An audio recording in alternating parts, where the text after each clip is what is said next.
Good morning and welcome to Block Tickets Park in Colorado Springs, Colorado, as the Oakland Ballers visit the Rocky Mountain Vibes for the finale of a 6-game series. I'm Nevada Cullen, and you're listening to Oakland Baseball on 860 AM The Answer and on YouTube. That's right. As we get ready for first pitch here from Colorado Springs, last night the Ballers reached new heights with their 59th win of the year, a new franchise record. They did so in dramatic fashion, pulling out a 12-10 win in the ninth. And here, speaking of for the Ballers on this Sunday morning, technically afternoon because we are in mountain time here in Colorado Springs. Tremaine Cobb Jr. is the shortstop leading off. Isai Santos, right fielder, hits second. Christian Almanza, first baseman, bats third. Daniel Harris IV is the second baseman cleaning up. Jake Allgaier, third baseman, bats fifth. Dylan Tatum, catcher, hits sixth. Michael O'Hara is the DH today, hitting seventh. Davis Druick plays left and hits eighth. Darryl Buggs, the second, is in center field, batting ninth. Rocky Mountain starting pitch Tuesday gave up a season-high 12 hits.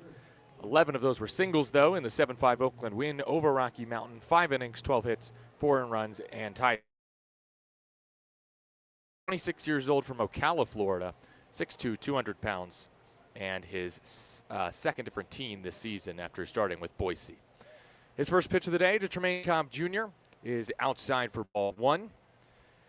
Kowalski this season, a 6.7 ERA, 1-2 record. His eighth start, 45 2/3 innings, 64 hits, 23 walks, 35 strikeouts. Cobb is swung on and missed. The fastball at 89. It's 1-1. Defense for Rocky Mountain, outfield left to right, Lynn Scott, Booth, and Himrick. Infield first to third, Tofflin, catching for Kowalski. 1-1 pitch, swung on and missed. It's 1-2. Started basically right on time. Maybe just a minute late. I think it was 12:01 first pitch. That's 11:01. Thanks for tuning in back in the Bay. 1-2. Cobb gets just a piece of a breaking ball. Bounces it off of Feliciano, the catcher. It's still 1-2.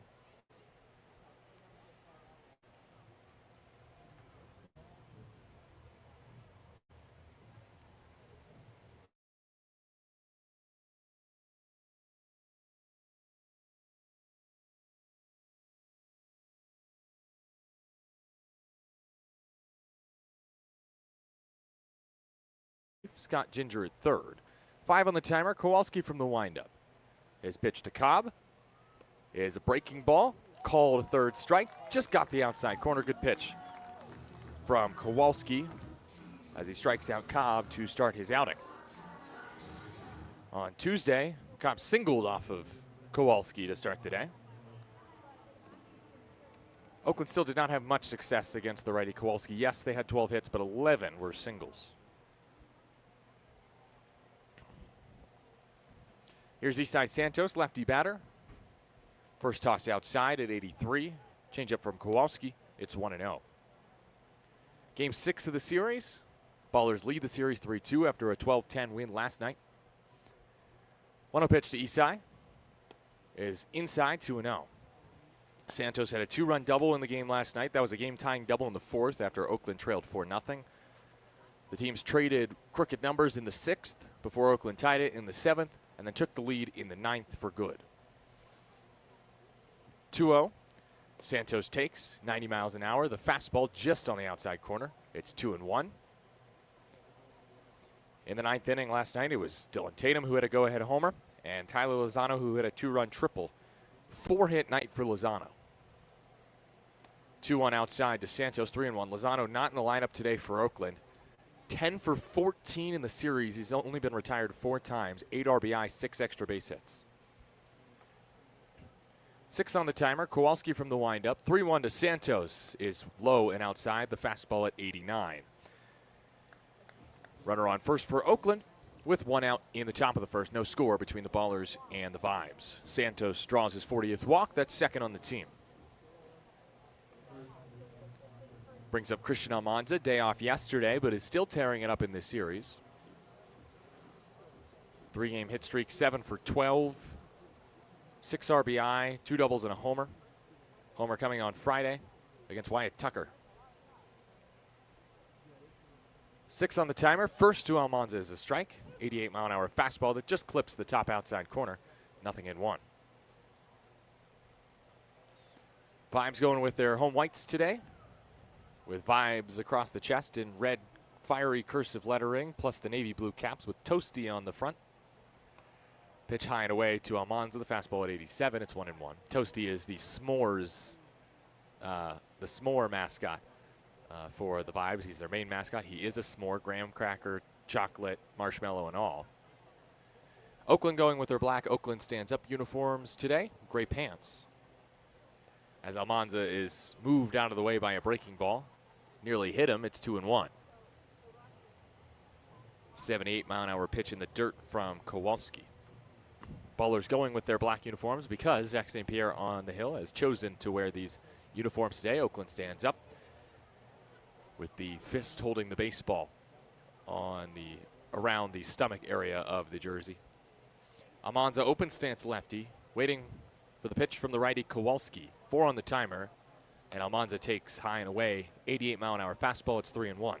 And Kowalski's a pitch away from back-to-back walks.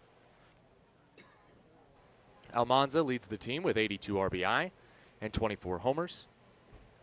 Franchise leader in both statistical categories there. 3-1 toss, called a strike, despite being just off the plate. Almanza does not challenge. That was a good 3-1 pitch from Kowalski. Almanza did watch a ball right there, but it was called a strike by Zach Dart. It was just off the plate, according to TrackMan. Count is full, 3 on the timer. Kowalski sets at the belt, comes home with 1. Runner goes, Almanza strokes it into the Rocky Mountain bullpen foul. Hit and run on there for the Ballers, as Almanza scorched a middle-in fastball at 99 off the bat, lining it over first but foul. We'll do the 3-2 again.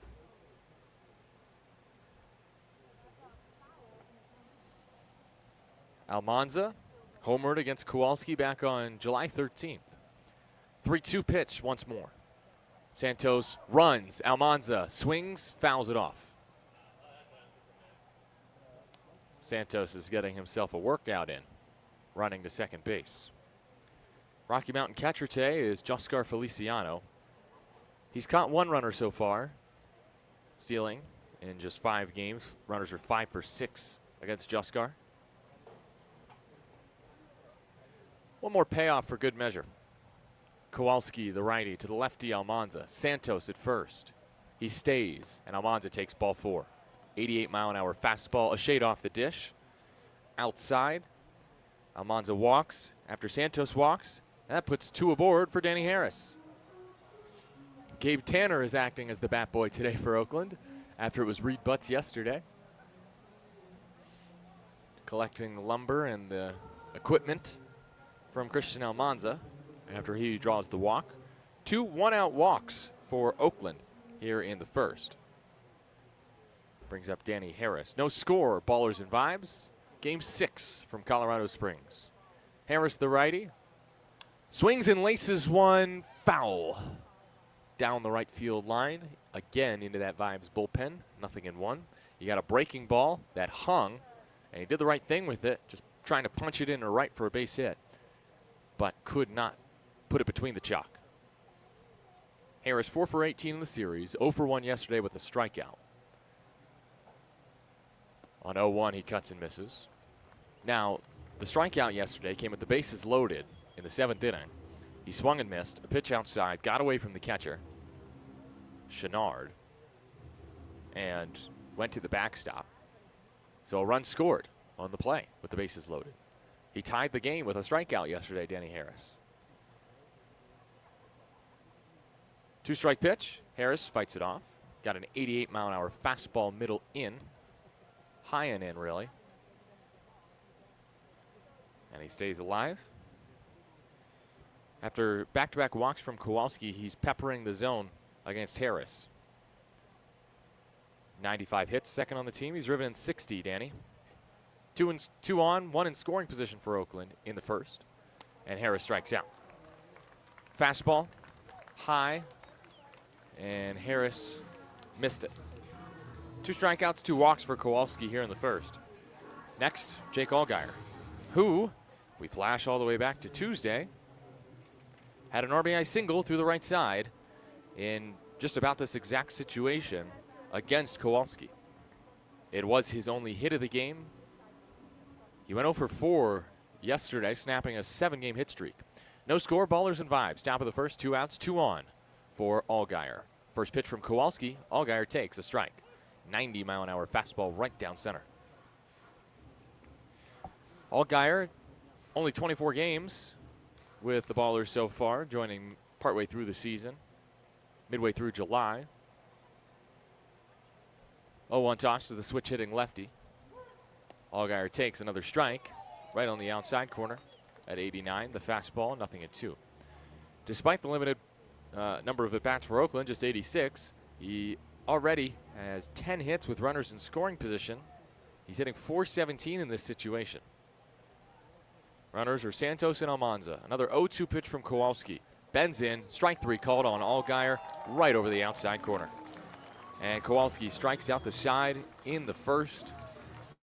The Ballers leave 2. Allgaier not happy about the call from Zach Dart, but it did glance over the outside edge. No runs, no hits, no errors, 2 left for Oakland in the top of the first. Vibes coming up when you return on 860 AM The Answer.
No score here in the bottom of the first inning, Oakland and Rocky Mountain.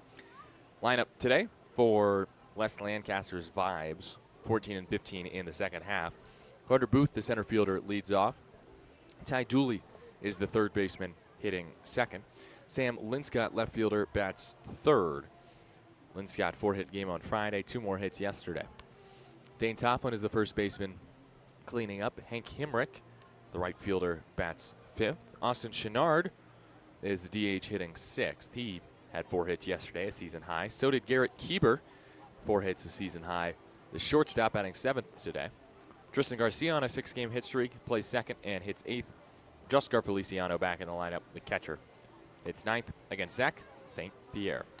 Tuesday against the Vibes, got the win. 5 1/3 in relief of Luke Short. 7 hits, 1 run, it was unearned. A walk and 4 strikeouts. St. Pierre, the 27-year-old righty, 5'11", 185 from Allen, Texas, has a 4.57 ERA this year. A 7-3 record, 16 appearances, 14 starts. That is most on the team. So are his 80 2/3 innings, 26 walks to 62 punch-outs for St. Pierre.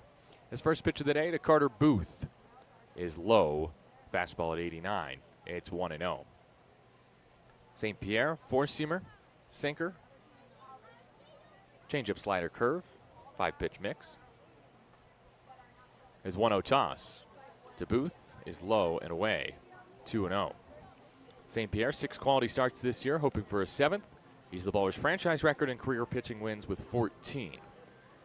Another win would match him with Ree Butts with 8 this season for the team lead.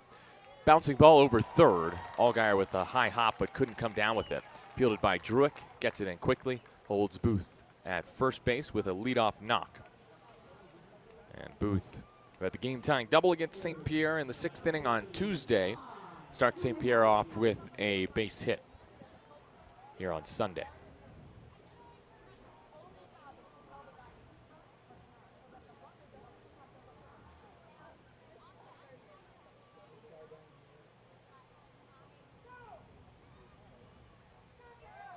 Runner goes on the first pitch, a swing and a miss to Dooley, 0-1.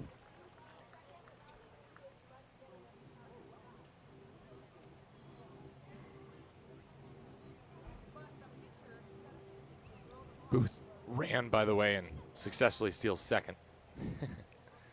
No score here in the bottom of the first inning. Ballers and vibes. 0-1 on Dooley. He swings and laces one into the mid of Allgaier at third.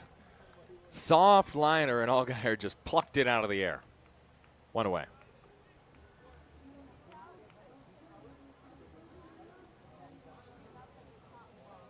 That brings up Sam Linscott. He had a 3 RBI game yesterday and then nearly had a hit in the 9th inning to extend the game. Tried to drop one into left center, but Darryl Buggs, the second, said not today and robbed him of a hit to end the ball game. A SportsCenter top 10-like play from Bugsy out there. As we'll get into the defense now for Oakland after this first pitch to Linscott, which is bounced to third, picked up by Allgaier. Nice play, throw to first in plenty of time for out number 2. Booth has to stay at second. Druick in left, Buggs in center, Santos in right field.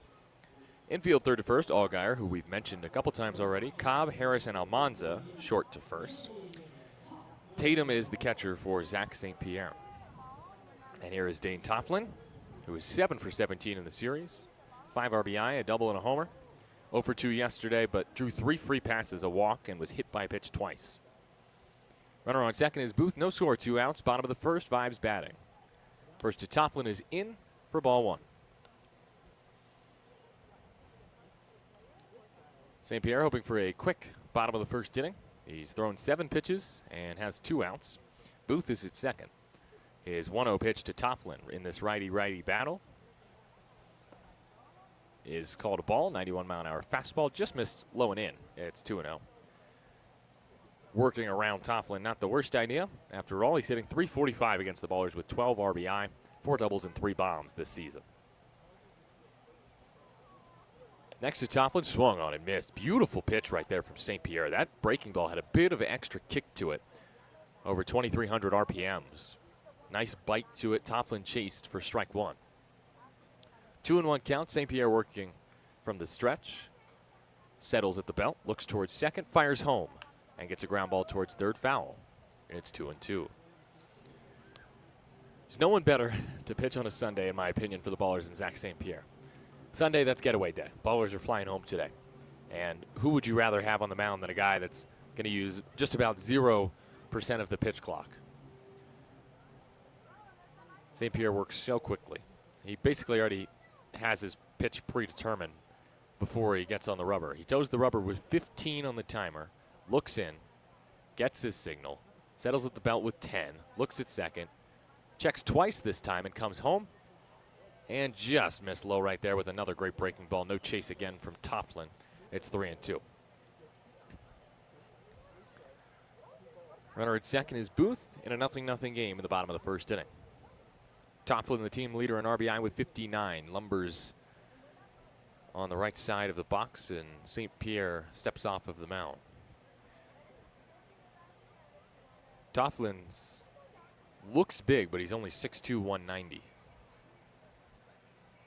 I'm not sure I believe that, but that is according to the roster. Payoff pitch, bounce foul of third, 3-2. Let me double check that. Let me look at the physical roster I was handed. Yeah, 6'2", 190? You sure? He's only 20 pounds heavier than me? I mean, he's a big guy. He's got some real pop in the bat. Another payoff from St. Pierre to Tofflin. Challenged by Dylan Tatum after it was called a ball, and that did miss, 91 low. Don't think that's a bad challenge from Tatum, but it was not a strike.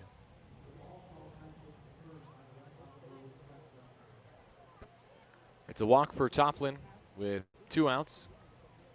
So now St. Pierre has to face Hank Hemrick with a couple aboard for the Vibes here in the first. Hemrick did not face St. Pierre on Tuesday. He did not play in that game. He's played in all 5 games since. 2 outs, 2 on for the Vibes. No score in the first. First pitch to Hemrick. Drops in just low for a ball. Vibes are just not chasing. They're a very patient team.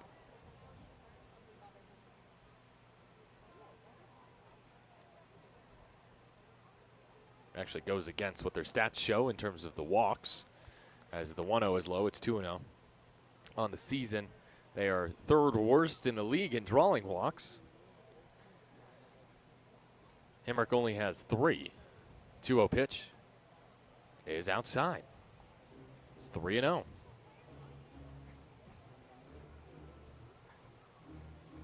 St. Pierre 1 pitch away from loading the bases here in the first. Looked like it was going to be a quiet inning for Zach. Not anymore. 3-0 pitch. Hemrick taking all the way. That's way off the plate. 90-mile-an-hour fastball. It's back-to-back walks from St. Pierre. Bases loaded for the Vibes. No score. Bottom of the first. Next is Chenard. And he has been hot. This is not the situation St. Pierre wanted to get into after he had 2 outs with just 1 on. He's walked 2 to load him up in the bottom of the first. No score. Ballers and Vibes. Chenard 4 for 5 yesterday. His season high in hits. He doubled once, singled 3 times, and the first pitch to the righty is a called strike. Good breaking ball low in the zone. It's 0-1. Chenard now on a 5-game hit streak. 7 RBI against the Ballers this year. 4 have come in this series, 3 on Friday. 6 on the clock. St. Pierre delivers. Chenard cuts and misses. Another excellent breaking ball from St. Pierre. He's thrown 10 balls to just 9 strikes, St. Pierre, and yet his stuff has been filthy. The Vibes have just been so patient with him until this is bad, where St. Pierre's been peppering the zone with breaking balls to Chenard, and he's swung and missed the first 2. 0-2 count. St. Pierre at the belt. Kicks, fires, misses with another breaking ball, the 3rd straight in the dirt. Chenard took it this time, though. 1-2. You have to imagine that St. Pierre's going to try to change the eye level now and go with a fastball probably up in the zone. See if Chenard can lay off if it is too high. 1-2. He bounces it to short. Cobb fields, throws to second the short way for out number 3. Hemrick is retired. 6-4. Fielder's choice ends the frame. 3 are left on. No runs, 1 hit, no errors, and the Vibes leave him loaded in the bottom of the first inning. We go to the second, scoreless on 860 AM The Answer.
Start of the second.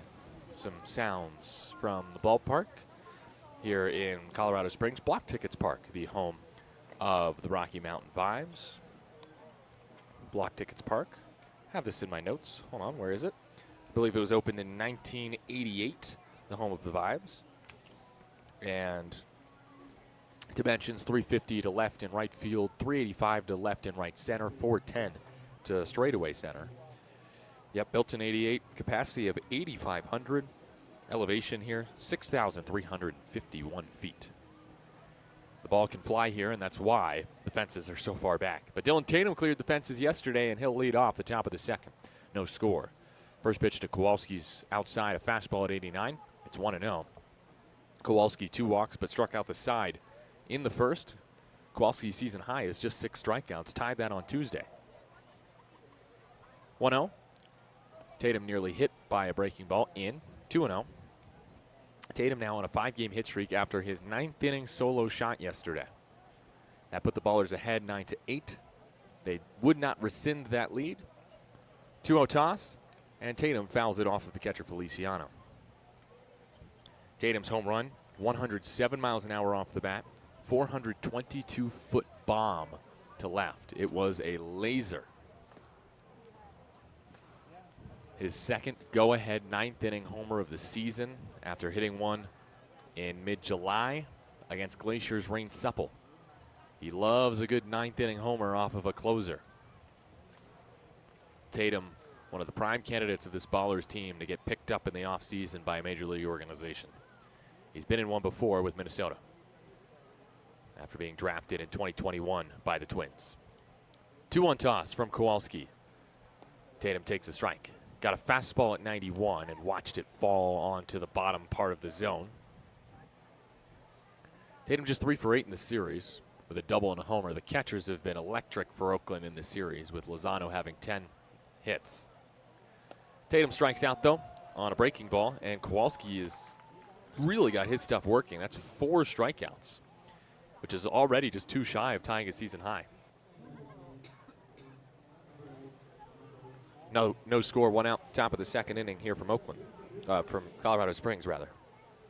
Michael O'Hara is next with 1 away.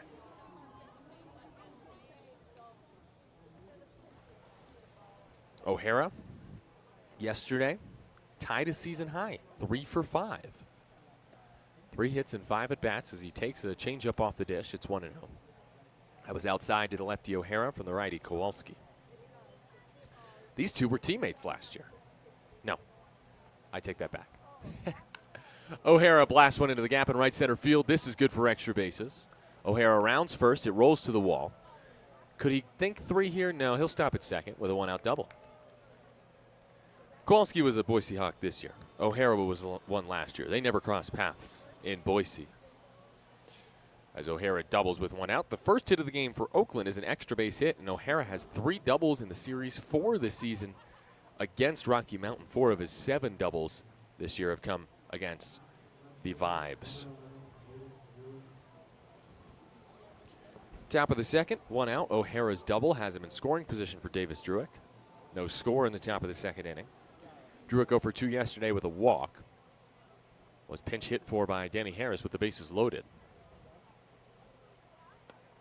Druick takes a high strike at the very top of the zone at 89. The fastball from Kowalski. It's 0-1. Part of his success today, Kowalski, with his 4 strikeouts so far, he's been painting. He has been finding the top of the zone, the bottom, the corners. High chopper from Druick to second. Garcia fields just to the right of his head and makes the play. 4-3 for out number 2. O'Hara slides over to third for Darryl Buggs the second. No score. Top of the 2nd, 2 outs. Runner at third is O'Hara. Buggs trying to bring him in. He's had a great series. 5 for 12 with 6 RBI, including a sac fly yesterday, and then the game-saving diving catch in the left center field gap to end the game. Well, Evan Kowalski's been heating up. 6-7, which is respectable.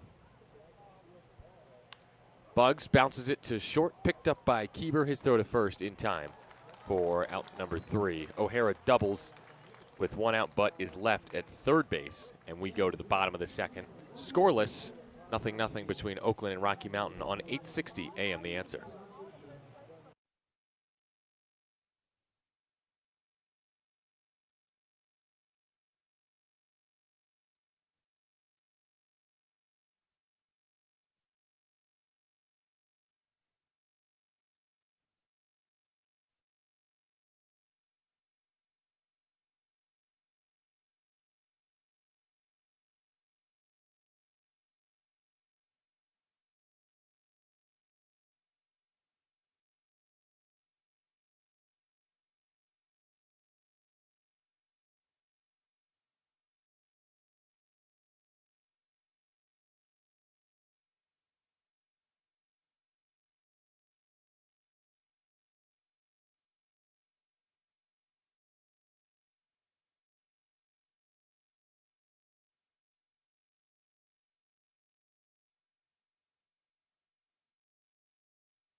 No score, bottom of the second. 7-8-9, Keeper Garcia and Feliciano due up against Zach St. Pierre. I'm Devada Cullen, Vince back in our 860 AM The Answer Studios. And what's today? Let's see. August 17th, 2025. It's time for this day in Oakland baseball history. What happened a year ago today? Well, the Oakland Ballers beat the Boise Hawks 3-0. The headline, Stewart slugs 2 homers in second straight shutout. Dante Stewart smacked a pair of solo shots, and the Ballers blanked the Boise Hawks 3-0 on Saturday. Combined with Friday's shutout victory and the final 5 frames of Thursday's loss, the Oakland pitching staff, by the end of that game, had held the Hawks scoreless for 23 consecutive innings. Quite the scoreless streak by the Ballers staff in that home series against Boise. First pitch to Garrett Keeber here in the bottom of the second is bounced to short. 2 hops for Tremaine Cobb Jr. His throw across in time. 1 pitch, 1 down for St. Pierre in the bottom of the second. This day in Oakland baseball history, August 17th, 2024. Dante Stewart in the bottom of the first crushed a 425-plus foot blast to left to give the Ballers a 1-0 lead, and then he took Boise ace Mike Peterson deep again in the third. A 400-foot solo shot to left extended the lead to 3-0 at the time. Pitch inside Garcia, 1-0. Stewart's first professional 2-homer game provided Oakland with all the offense it needed, as Chandler David was dynamic in his start. 1-0 from St. Pierre. Garcia tried to bunt and then went right through it, 1-1. Chandler David, in his 4th pro start, gave up just 3 hits, struck out 3 in 5 scoreless frames, retired the last 9 Hawks in order. 1-1, Garcia flies it left field pretty deep, sending Druick. He leaps, makes the catch, and then crashes into the wall. He dropped the ball afterwards, but that's a catch, no doubt about it. Garcia stepped on second base, now has to go back to his dugout after flying out deep to left field, 336 feet towards the line, and Druick made a fantastic grab on the run, just chasing it down for out number 2. After Chandler David's start this day in Oakland baseball history, Connor Richardson, Christian Cosby each posted a 0. And then Braden Nelson got the 8th and the 9th, a 2-inning save with just 1 hit allowed, his 2nd pro save. Oakland defense was great as well. Did not commit an error for the 2nd game in a row. Joscar Feliciano takes in the dirt. 82-mile-an-hour breaking ball, 1-0. Peyton Harden also made a slick sliding catch early in the game to save a run. Solid defense from the Ballers in center field. That's been the story of their franchise so far between Harden and Bugs. Breaking ball just high at 81. It's 2-0 on Feliciano. Also, this day in Oakland baseball history, not just the Ballers' 3-0 shutout over Boise, but the Idaho Falls Chuckers trade Brett Barrera to the Ballers for cash considerations. 2-0 is in for ball 3. It's 3-0 on Feliciano. That was an 89-mile-an-hour fastball that missed. But how about that? Not only did the Ballers get a shutout win a year ago today, they also got Brett Barrera from the Chuckers. 3-0 is a called strike, 91 at the bottom of the zone. Barrera, of course, played a big part in helping the Ballers to win the second half title. Little dribbler to short. Cobb collects, throws, and gets Feliciano by, well, half the length of home to first for out number 3. 3-1 pitch by St. Pierre was a 90-mile-an-hour fastball way inside, and Feliciano swung at ball 4. A perfect bottom of the second for St. Pierre. We go to the 3rd, scoreless, here from Colorado Springs on 860 AM The Answer.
No score. Start of the third. Ballers and vibes. Kowalski first time through, just a double allowed for O'Hara, and 4 strikeouts for the Rocky Mountain righty. Both pitchers pitched on Tuesday and pitched pretty well. And both are looking even better today, especially Kowalski, who at this point had allowed already 6 hits through 2 innings. But the Ballers still, it wasn't a great performance offensively, all things considering the fact that they had 19 hits, because they only got 7 runs. They scored 1 in the first and second against Kowalski and didn't score multiple runs against him until the 5th inning. They got 4 total earned runs off of Kowalski in 5 frames. Tremaine Cobb Jr. starts the inning and takes high, breaking ball up for ball 1. I'm Nevada Cullen. Vince is in our 860 AM this Answer Studios today. 1-0 the count on Cobb. Takes outside for a strike, 1-1. Tuesday, he went 3 for 6. He got his first hit off of Kowalski. He got his second hit of the game off of this righty. 1-1 from Kowalski. Cobb takes a breaking ball, high and tight for strike 2. Just kind of dropped it in there, Kowalski, at the top of the zone. Sun shining brightly here in Colorado Springs. It's a warm day. 1-2, Cobb takes outside, 90-mile-an-hour fastball off the dish. It's 2-2. It is 82 degrees, and we'll say mostly sunny. Cobb takes in, breaking ball misses. It's 3-2. High today only 84, so it'll be a comfortable temperature for the teams today. Payoff pitch, leading off the inning, Cobb slaps it past first and just foul. Soft liner, 73 off the bat, got an 88-mile-an-hour fastball up in the zone. It did not barrel it up, but almost planted it into right. Another payoff pitch from the righty Kowalski to the right-handed hitting Cobb. Struck him out looking first time. Catcher Feliciano sets up in, and the pitch is way inside at 90 miles an hour. Fastball missed by a ton, and it's the 3rd walk from Kowalski. First time that the Ballers have gotten the leadoff man aboard today. And let's see if the Ballers are aggressive on the bases. It seemed like they would be in the first inning when Isai Santos was running with Christian Almanza at the plate. Now that was with 2 strikes, and that was a hit and run. We'll see if Cobb tries to steal second. He was caught stealing on Tuesday. First pitch to Isai Santos. Inside. Called a ball. That was on the corner. It's 1-0. Tuesday, Cobb was caught stealing in the second by Feliciano, so keep that in mind. 1-0 pitch. Santos swats it foul off to the left. That was on the outside corner. Great pitch from Kowalski. It's 1-1. I think that might be the sinker from Kowalski. Dipping and diving towards the outside corner. Santos walked his first time against the righty Kowalski, and he takes high here. Fastball, 86. And well north of the zone. Santos still just has 3 hits here in Colorado Springs. 3 for 28 on the season against the Vibes here. A 107 batting average. 2 on toss. Santos fouls it off. Right side. Past first base. It's 2-2. Santos had just 1 hit in yesterday's game, but it was a huge double off the wall. Game in the 4th against a new pitcher and John Walsh, a lefty on left double. With the bases loaded, it brought in 2. 2-2. Santos takes high. That's a pass ball. A high pitch. It's 3-2 on Santos, and it popped into and out of the mitt of Feliciano. So Cobb will absolutely take that extra base. Now, if you're Santos, the job is either to get on or get Cobb over. 88-mile-an-hour fastball was well too tall, and Feliciano maybe just a bit of laziness there to have it pop out of his mitt. it seemed like he should have at least caught it. I've seen catchers reel in crazier pitches than that. Runner in scoring position with no one out for the Ballers. And Santos clubs one in the air, left center field. This is down for a base hit. Cobb will score easily on this. Santos stops at first with an RBI single. Oakland leads 1-0 in the top of the third on Santos's just 4th hit this season here in Colorado Springs in 29 tries. His 4th RBI of the series. Santos with 2 strikes, got a fastball middle in, and just went inside out with it. Easily scoring Cobb from second. That pass ball means that the run as of now is unearned to Kowalski's line. Here's Christian Almanza. First pitch hack, swings over the top of a breaking ball. It's 0-1. 1-zip Ballers with nobody out in the top of the third. Ballers score first. They did not score first yesterday. They did not score first on Friday. They did Thursday with 9 runs in the third. Almanza called a ball off the plate. It did just miss the fastball at 87. It's 1-1. Look at Wednesday. The Ballers did not score first. They did on Tuesday. And so half of the games in this series, the Ballers have scored first. Almanza takes outside. It's 2-1. And you look at those Thursday and Tuesday games in which they scored first, and, well, what do those games have in common? The Ballers were victorious. Aaron Miles surely hopes that the trend continues today as the Ballers look for another series win. 4 on the timer. Santos at first. Almanza swings and fouls it back. It's 2-2. Ballers have won series in reverse order against Yuba Sutter twice, Colorado Springs, Glacier, Rocky Mountain again, Boise, Glacier, Ogden. That's 9 in a row. 9 series wins in a row for Oakland. 2-2 toss. Almanza swings and bounces it foul behind him.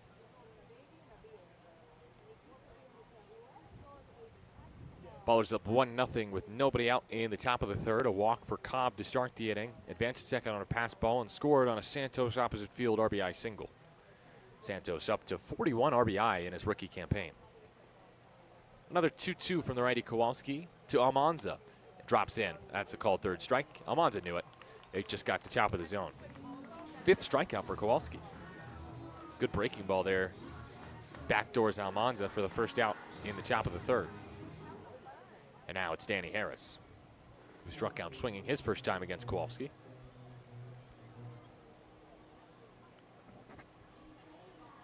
One 0 Baller lead in the top of the third. 1 out. Santos at first base. Harris 0 for 1 with that strikeout today. 4 for 19 in the series with 3 hits coming on Thursday. First pitch. Harris swings, fouls it off. Out of play right field. Off the top of the suites down the right field line. Harris hitting just .286 against Rocky Mountain this year. .306 hitter on the year. 0-1 toss from Kowalski. Harris swats one again off to the right out of play.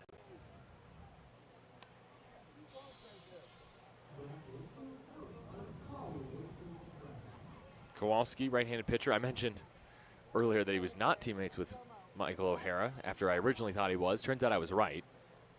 He spent 3 years in Boise.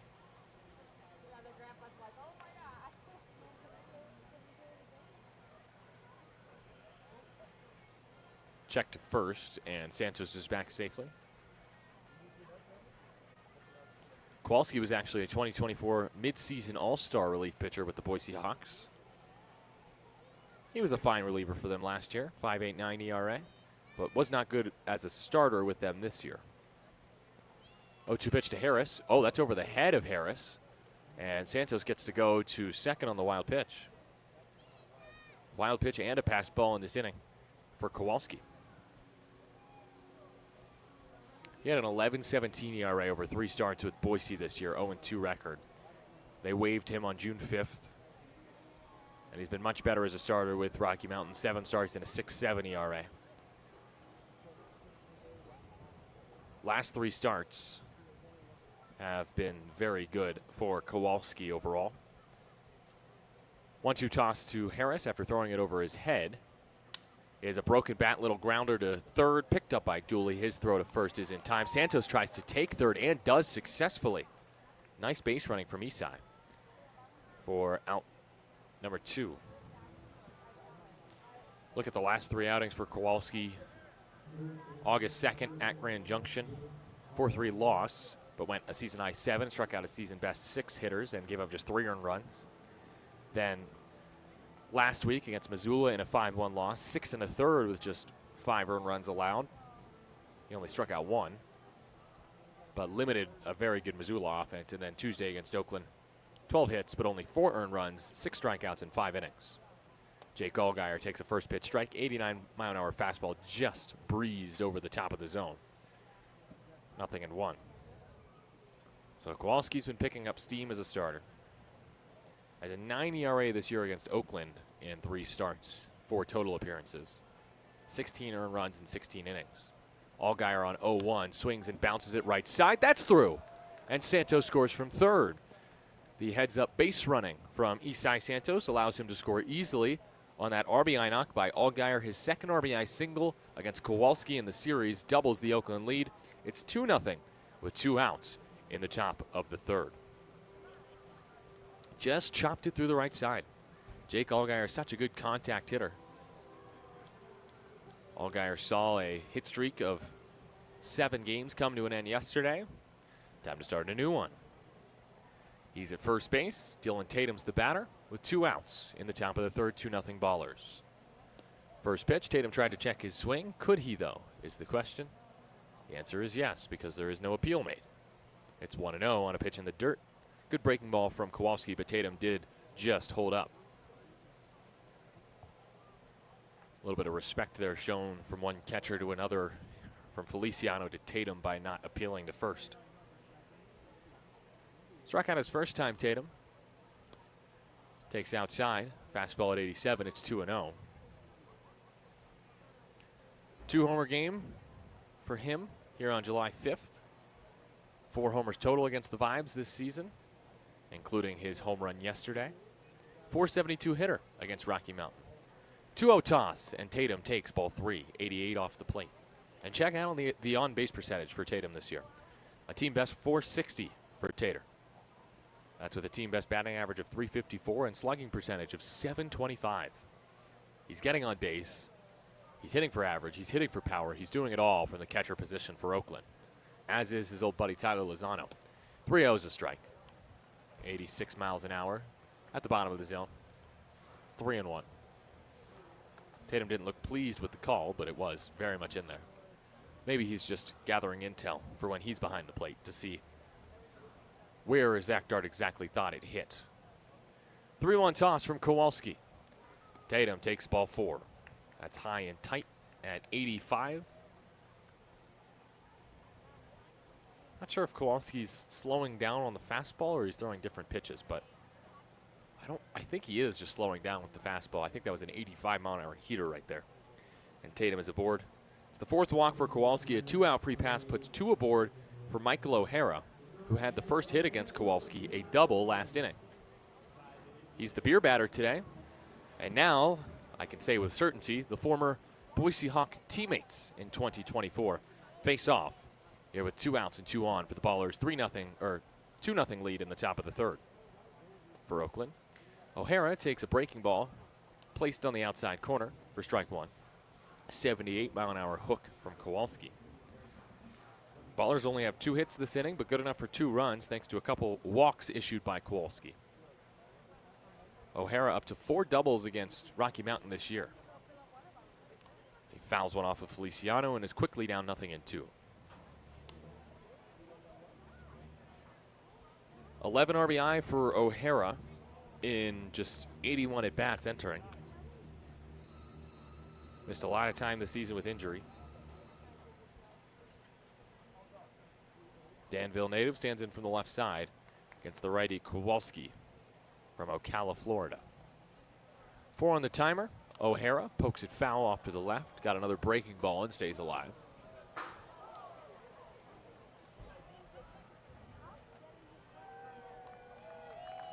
I notice there's some retired numbers here. After all, Rocky Mountain, or at least this stadium here, was once home to a minor league team. Formerly UC Health Park, I believe. 4 on the timer. Another 0-2 to O'Hara is that called a ball? That was a strike.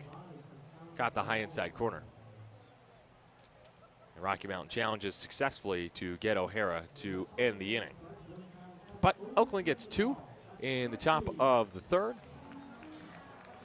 Kowalski does match his season high with his 6th strikeout through just 3 innings. But when it's all said and done, 2 runs on a pair of hits for Oakland as they leave 2 in the top of the third inning.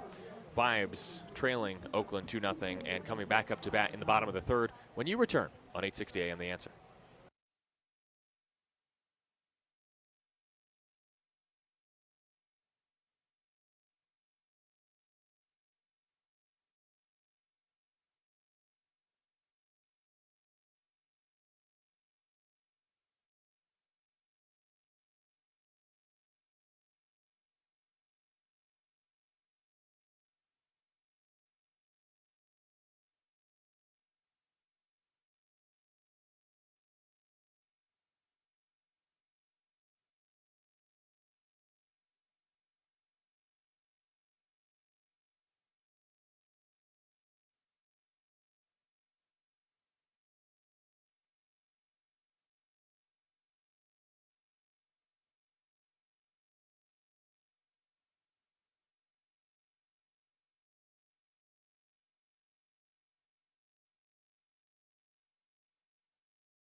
Bottom of the third, Oakland now leads 2-0. A couple RBI hits in the top of the third from Isai Santos and Jake Allgaier. A couple batters hitting from the left side get it done against a righty. Aaron Miles loves to plug and play lefties against right-handed pitching and righties against left-handed pitching. And so with Santos in the lineup against a righty and Allgaier, a switch hitter, still in the lineup, Aaron Miles' choices have paid off so far, as Aaron goes for his 90th win as Ballers manager today. It's a big milestone, not as big as if the Ballers managed to win 11 more games this season, because then he would reach 100 and the Ballers would reach 70 wins, which would be a Pioneer League record. And they could very well do so with 3 weeks left. First pitch to Carter Booth is a half-swing ground ball to first. Unlucky for Booth. He got a slider that was low in the zone. He checked his swing. He didn't want to hit that ball, and he just bounced it to Almanza on the first pitch for out number 1. That is, if you're a team facing Zach St. Pierre, you cannot afford to make one pitch out like that.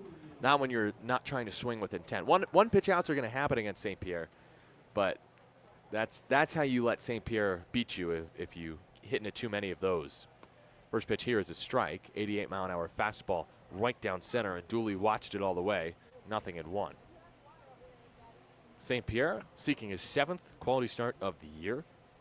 0-1 pitch is bounced to second. Harris collects, throws to Almanza in time. There's 2 outs on just 3 pitches for St. Pierre here in the third. Looking for his 8th win as well, St. Pierre today, which would tie the franchise record for a single season with Reed Butts, who has 8 this year. His 2nd outing and first start of the series after he was the bulk reliever on Tuesday for Luke Short after he opened. And wow, did St. Pierre dominate. 5 1/3, 7 hits, yes, but only 1 run. It was unearned. As Sam Linscott takes the first pitch ball just off the plate at 90. It's 1-0. Fastball just missed from St. Pierre. Linscott grounded out to third his first time up. St. Pierre from the windup misses low. 2-0. Remember, this is how last inning went. Feliciano was up at the count 3-0 and still managed on 3-1 to ground out to short. 2-0 in this righty-righty battle. Pitch to Linscott from St. Pierre is popped up behind home just over the press box. And I think probably onto the press box. Over to the left side of the box. There's a plaque here next to me. in my room at the press box. It says Alex LaRosa, Group Sales Account Executive. 2-1.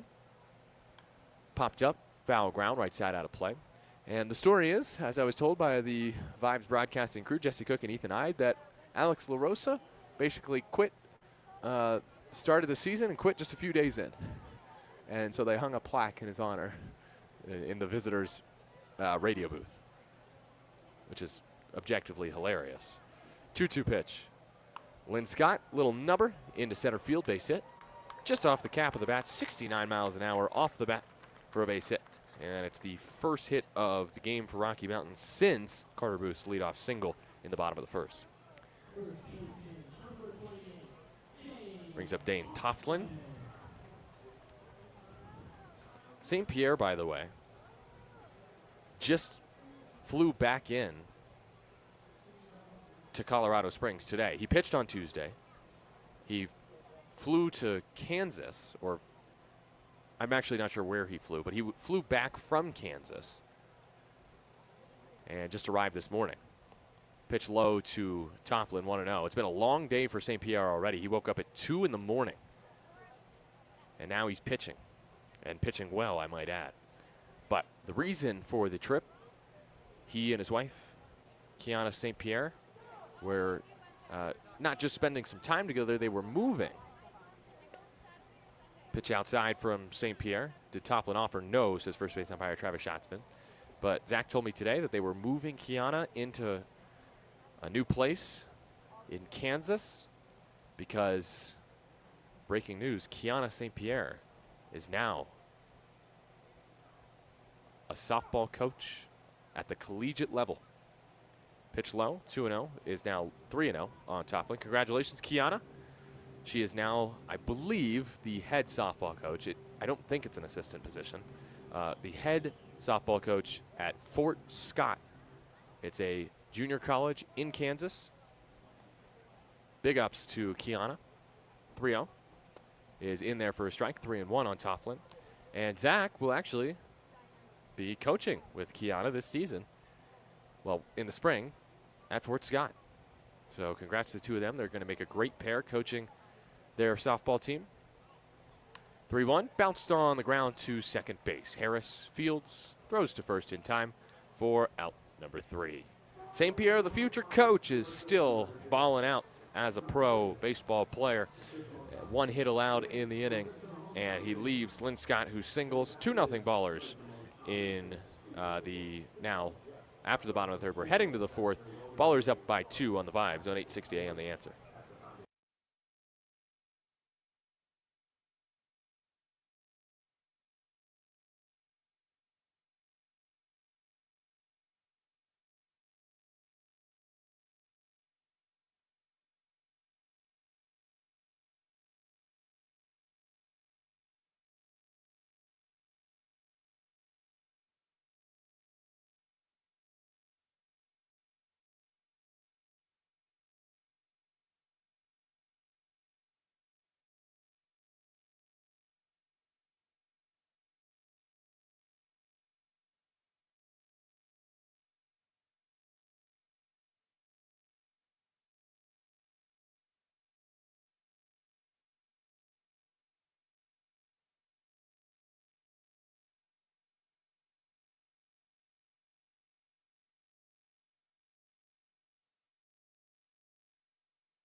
Start of the fourth here from Colorado Springs. Nevada Cullen with you.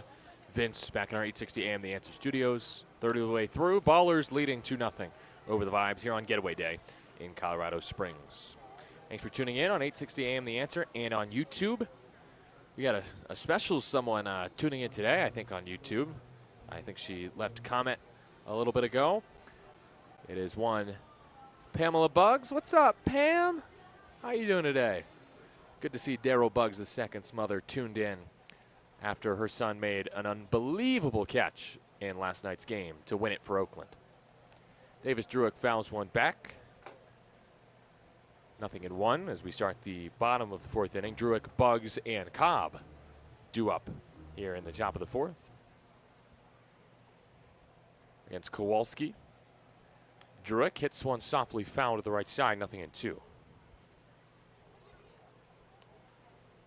Druick, first time up, grounded out to second base. Was able to advance O'Hara, but O'Hara was then stranded at third in the second. 0-2 pitch, the lefty Druick takes in, gets scooted back by the 82 mile an hour breaking ball low and in, 1-2.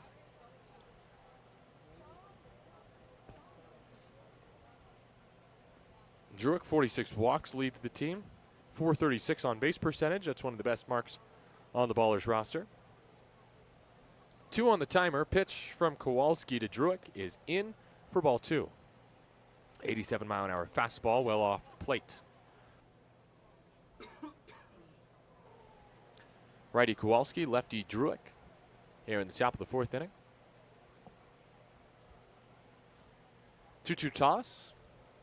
Druick powers it high to left field, but foul over the berm in left. Druick has not had a lot of run against Rocky Mountain this year because of an injury to his leg that kept him out from July 1st to July 11th, in which the Ballers were playing the Vibes in that span. 2-2. Druick takes outside 3-2. In this series, though, Druick 4 for 12, entering today with 3 RBI. 4 runs scored and a double. Had a 3-hit game on Thursday with 3 RBI and a 2-bagger. Payoff pitch here to Druick is outside, and he walks to lead off the inning. That's 5 free passes from Kowalski. And Druick gets team leading walk number 47 to bring up Mr. Buggs himself. Darryl Buggs II will hit with a runner on first in Druick.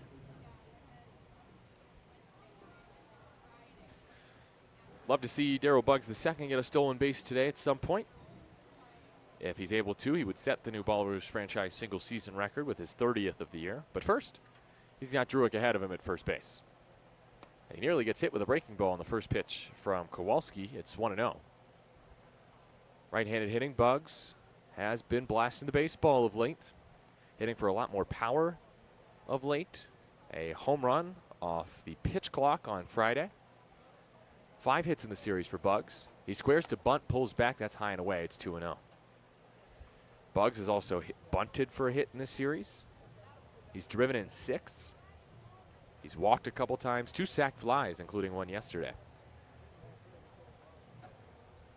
The average, yeah, it's still 255, but he's hitting 300 against Rocky Mountain this year. Likes hitting here in Colorado Springs at elevation. 4 on the timer. Buggs takes a strike on the outer corner. Got a change up there. Well, actually, I think it was the fastball, and I think it's slowing down for Kowalski. His pitch count is already 79. Next pitch, number 80.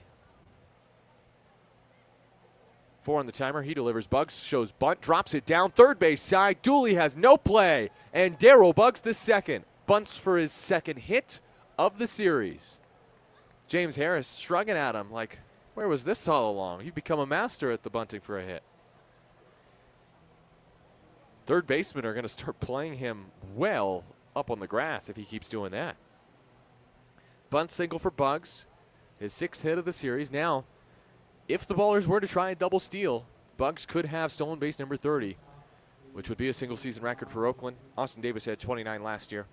Buggs has 9 stolen bases, or 8 stolen bases, I should say, against Rocky Mountain, but maybe that was subtle foreshadowing. Druick, by the way, is 10 of 10 on the bases this year. So this could be a spot for a double steal. Here's Tremaine Cobb Jr. Will he bunt? No, he's swinging, and he pops it up. Right field, foul territory. Garcia and Tofflin over, and Garcia makes the catch for out number 1. Well, maybe the bunt was the right play there.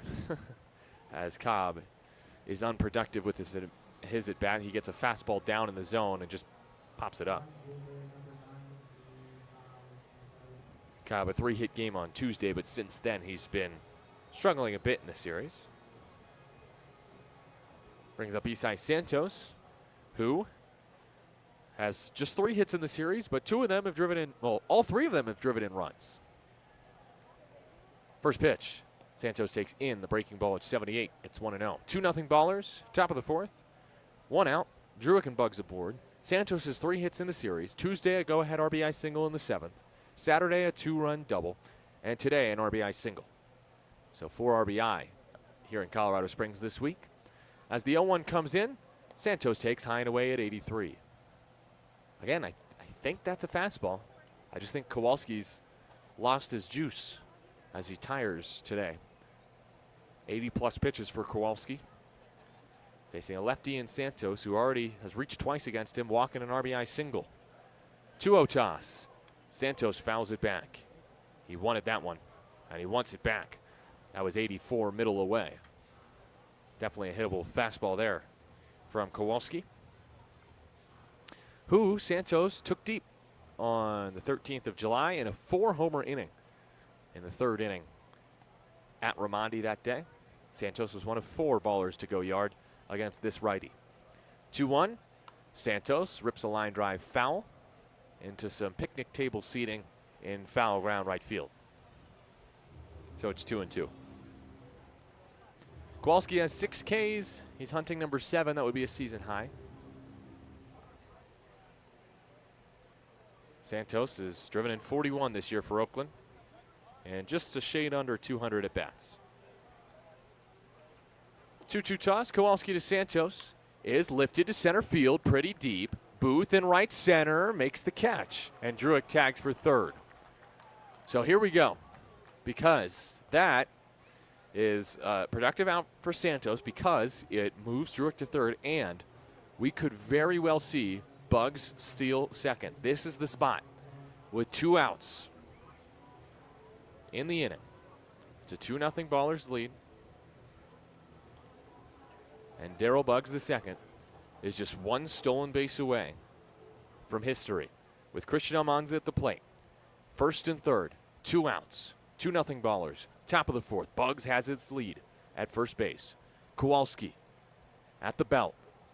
Comes home. First pitch to Almanza is stroked into right field, base hit. Druick scores. Bugs wheels to 3rd. It's 3-0 Oakland as Almanza attacks a first pitch fastball that was above the zone and rips it into right to make the Oakland lead 3, extending his hit streak to 4. The franchise leader in RBI gets 1 more. That's 83 on the year for Almanza, his 7th of the series. Well, no history for Bugsy right there, but the Ballers will certainly take that RBI knock. Druick scoring, Bugs going to 3rd. Runner still at the corners for Oakland with 2 outs. 3-0 lead now as Danny Harris is at the plate, 0 for 2 today against Kowalski. And he nearly is hit by an 85-mile-an-hour fastball high and tight. It's 1-0. 3-zip Ballers, 2 outs, top of the 4th. Scored 2 last inning, 1 this inning. The offense has been good today against Kowalski. They still have just 1 extra base hit today against Kowalski, as they only had 1 extra base hit against him on Tuesday. But they're at least getting hits with runners in scoring position this time around. Does Danny have another one here? Not on that pitch. It's 85, and it's on the corner. Fastball just grabs the edge from Kowalski. It's 1-1. Harris with runners in scoring position this season, hitting .315, which is just a shade over his .306 average on the year. Righty Harris rests the bat on the shoulder. 3 on the timer. Pitch is laced into left field. Base hit. Bugs is in. Almanza to 2nd. Oh, and the ball is past Linscott. What happened? Almanza scores easily. Harris chugging for 3rd. Bill Buckner punching the air as Linscott just let it roll past him and left. Almanza scores from 1st on the play. It's an RBI single for Harris and a catastrophic E7. Harris goes to 3rd. Almanza scores on the play. 2 runs come in, and Oakland has a 3 spot here in the 4th. It is 5-0 Oakland after the Harris RBI single. He got a breaking ball and a good one on the outside corner and just poked it into left. And I'm going to have to watch that back because I don't know how Linscott missed it. That's Trent Grisham-esque, really. First pitch hack from Jake Allgaier is fouled back, 0-1. I shouldn't have even brought up Bill Buckner there, because that really is Trent Grisham in the wild card game against Juan Soto and the Nats for the Brewers, as Allgaier is hit by the pitch on 0-1, and he'll take first. But that was just a really bad error from Linscott, who just, I'm imagining, picked his head up to throw before he fielded the baseball. I looked down for a second to make sure I have the runners right, and all of a sudden, the ball is past Linscott in left field. After Harris's RBI single scored Bugs from third, Almanza came home from first on the play thanks to that error, and Harris is still at third. The Ballers, for the third time this inning, have runners on the corners with 2 outs. Here is Dylan Tatum trying to make the Vibes pay for their mistakes. First pitch, Tatum takes high. That's called a strike. That was 85, the fastball above the zone from Kowalski, who is at now 93 pitches. And Rocky Mountain has a man warming in the pen. Tatum could end Kowalski's day right here with an extra base hit. On 0-1, Tatum checks his swing. That's a foul ball. Ouch. It got Feliciano, the catcher.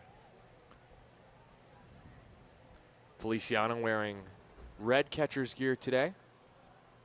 Red shin guards, red helmet, red chest protector, and a black glove that once belonged to his cousin, Yadier Molina.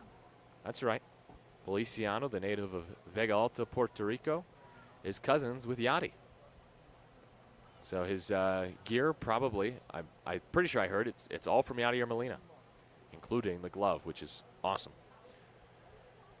Harris and Allgaier, the runners at the corners. 0-2 2-out pitch to Tatum is in for ball 1. Whoa, he got rung up? That's the second missed call of the at-bat. And this one will be changed to a ball. That's bad from Zach Dart, especially against the Ballers' catcher. Goodness gracious. I mean, don't get me wrong. It was a good breaking ball, high and inside. Nearly caught the corner, but it did not catch the corner. And that's after Tatum had a strike called on him that was even higher and even worse of a call. So the Ballers are now 1 for 2 on challenges today. Good spot for Tatum to challenge, with the Ballers up 5-0, 2 outs, top of the 4th inning, and men at the corners for Tatum, who has a strikeout and a walk so far against Kowalski. 8 on the clock. Kowalski sets at the belt. Pitch outside. Tatum, did he swing at it? Runner coming home? What happened? No, he held. He did not swing. Is the runner okay? Is Harris okay? He's down. Oh, no. Athletic trainer coming out to check on Danny. A run scores for Oakland. Tatum did not swing on a ball in the dirt. Travis Schatzman said so. And Danny Harris is now heading towards his dugout, running away from the athletic trainer, which to me says he's okay, which is a good thing. Thumbs up from the athletic trainer just to make sure. All right, so Danny's good to go. Ballers score another on what is a wild pitch, I would say. Could be called a pass ball, but. And the funny thing was, Allgaier didn't go from first. Allgaier's still standing there. He should have went to second. On 1-2, Tatum checked his swing on a pitch in the dirt. Good breaking ball, and just did hold up, according to Travis Schatzman. It's 6-0 Oakland with 2 outs in the top of the 4th. A 4 spot in the inning, and now time is called. That's the first disengagement as Kowalski steps off. What a weird inning. It's been a weird series overall. There's been a lot of weird games, a lot of blowouts. This one turning into one in the middle innings. 2-2 pitch. Kowalski fires. Tatum takes outside. That's ball 3. I don't know how Tatum checked his swing on that 1-2 pitch. I thought he fouled it off. But credit to Harris, who scores on the wild pitch. It's an unearned run, because the only reason Harris was at third was because of the error by Linscott in left. Payoff pitch. Tatum swings and flies it to center field. Booth should have this one in the gap in right center. He puts it away for out number 3. Oakland sends 8 to the plate in the top of the fourth, and they score 4 to take a 6-0 lead over the Vibes, heading to the home fourth on 860 AM The Answer.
Bottom of the fourth inning, Ballers up on the Rocky Mountain Vibes. It is 6-0. I'm Nevada Cullen here on 860 AM The Answer with Vince in our studios today. A 4 spot for the Ballers with just 3 hits, all of them singles in the fourth inning. And they have given Zach St. Pierre quite a bit of cushion now. In the bottom of the fourth, St. Pierre will face Himrick, Chenard, and Kieber, 5, 6, and 7. It is also time for the wide world of baseball. And we are not going to hop on a plane today. We are staying in the press box to talk about Colorado Springs, Colorado. It's the home of the Vibes and now the Colorado Springs Sky Sox. It is the highest elevation in the Pioneer League at 6,000 plus feet.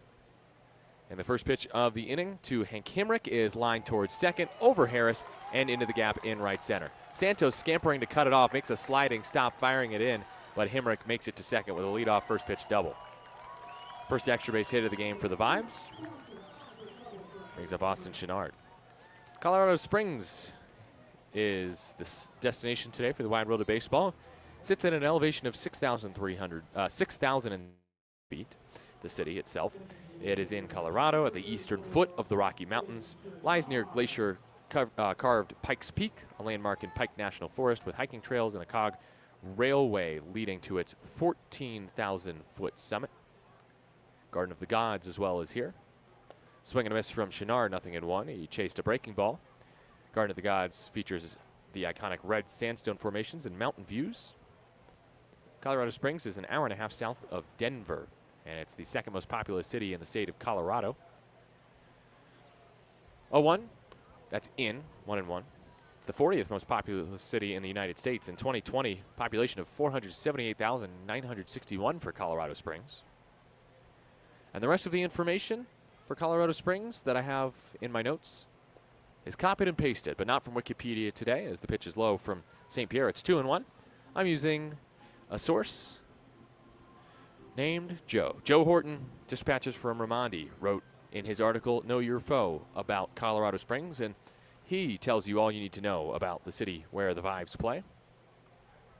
2-1 toss is bounced towards third foul. It's 2-2.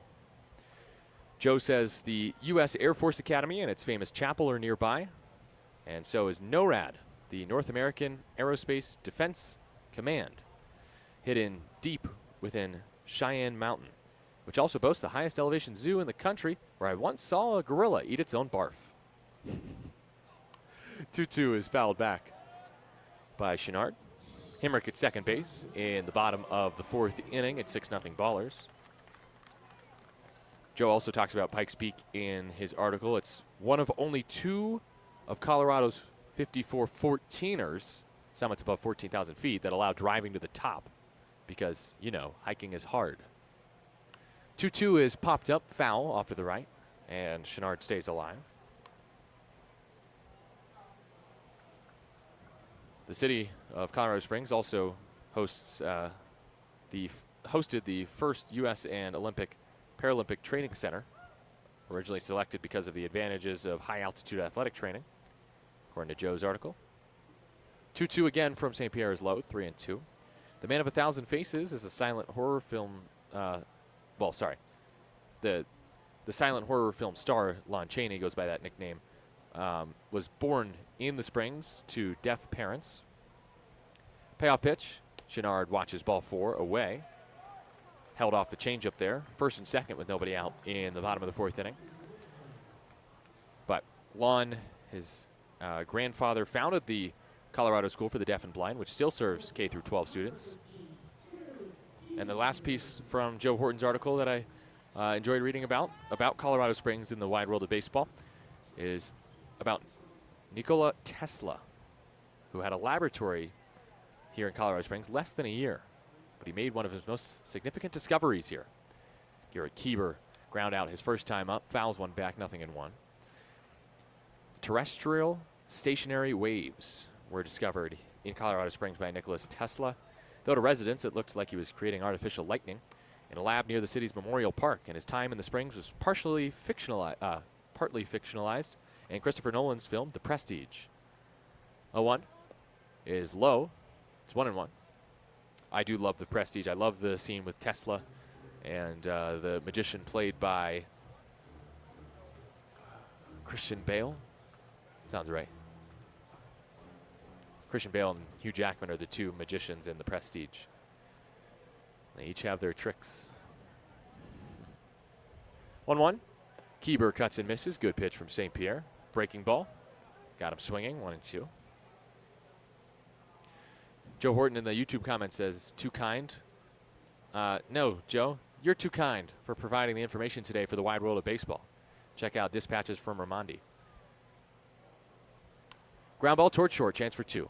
Cobb flips to second for 1. Throw to first from Harris is offline and into the Rocky Mountain dugout. It's an error on Harris, and a run scores on the play. Himrick scores from second. Going to second is Kieber after he reaches on the fielder's choice. Chenard is out 6-4, but that was a poor throw from Danny.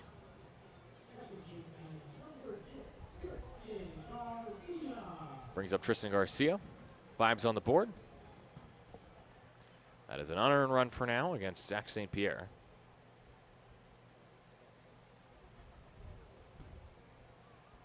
Swing and a miss from Garcia. 0-1.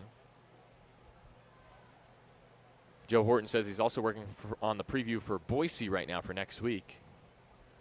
He's talking about the Battle Beavers, as that's fouled back 0-2. Now, Joe, I do know that they wore the Battle Beavers jerseys once this year, but those were a one-off.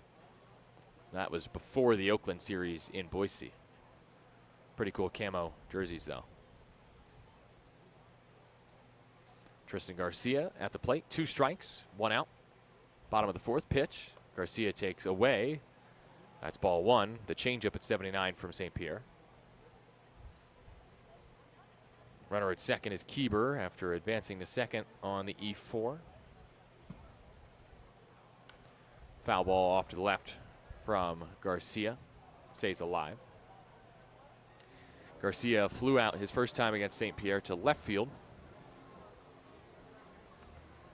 Garcia on a 6-game hit streak. 2 for 4 yesterday, 3 for 5 on Friday. And the lefty takes a ball high at 79. Breaking ball stayed up. It's 2-2 on Garcia, who stands at just 5'5", the 25-year-old. Wide open lefty stance, crouched almost like a sprinter. And on 2-2, he swings and misses on a pitch in the dirt. Tatum looks back to second and then throws to first to complete the K, the first of the day for St. Pierre. There's 2 away. And now, here in the bottom of the 4th, if St. Pierre can get this final out of Feliciano, then Himrick's run will remain unearned because of an error.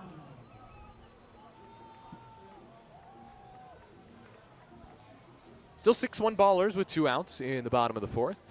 Rocky Mountain finally on the board.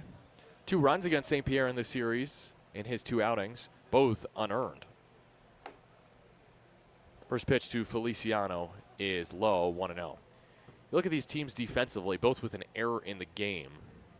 And Oakland is tied for second in the league with a .969 fielding percentage.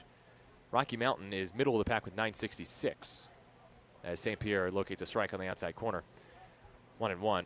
Really, other than Glacier, which is .972, everyone else is between .969 and .963 from second to ninth in the league in fielding. There's a strike on Feliciano. It's 1-2. Good breaking ball.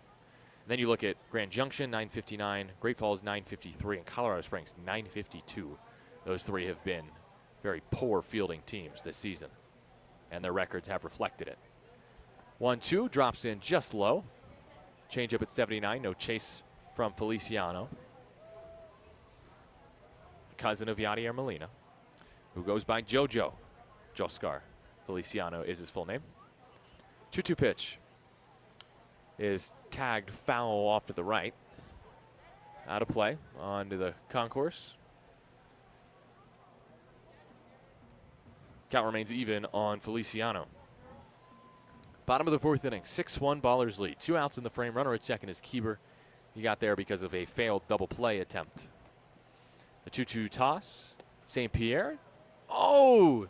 Called third strike at the very bottom of the zone. The changeup at 79 is challenged by Joscar Feliciano. But tough luck. It did catch the zone.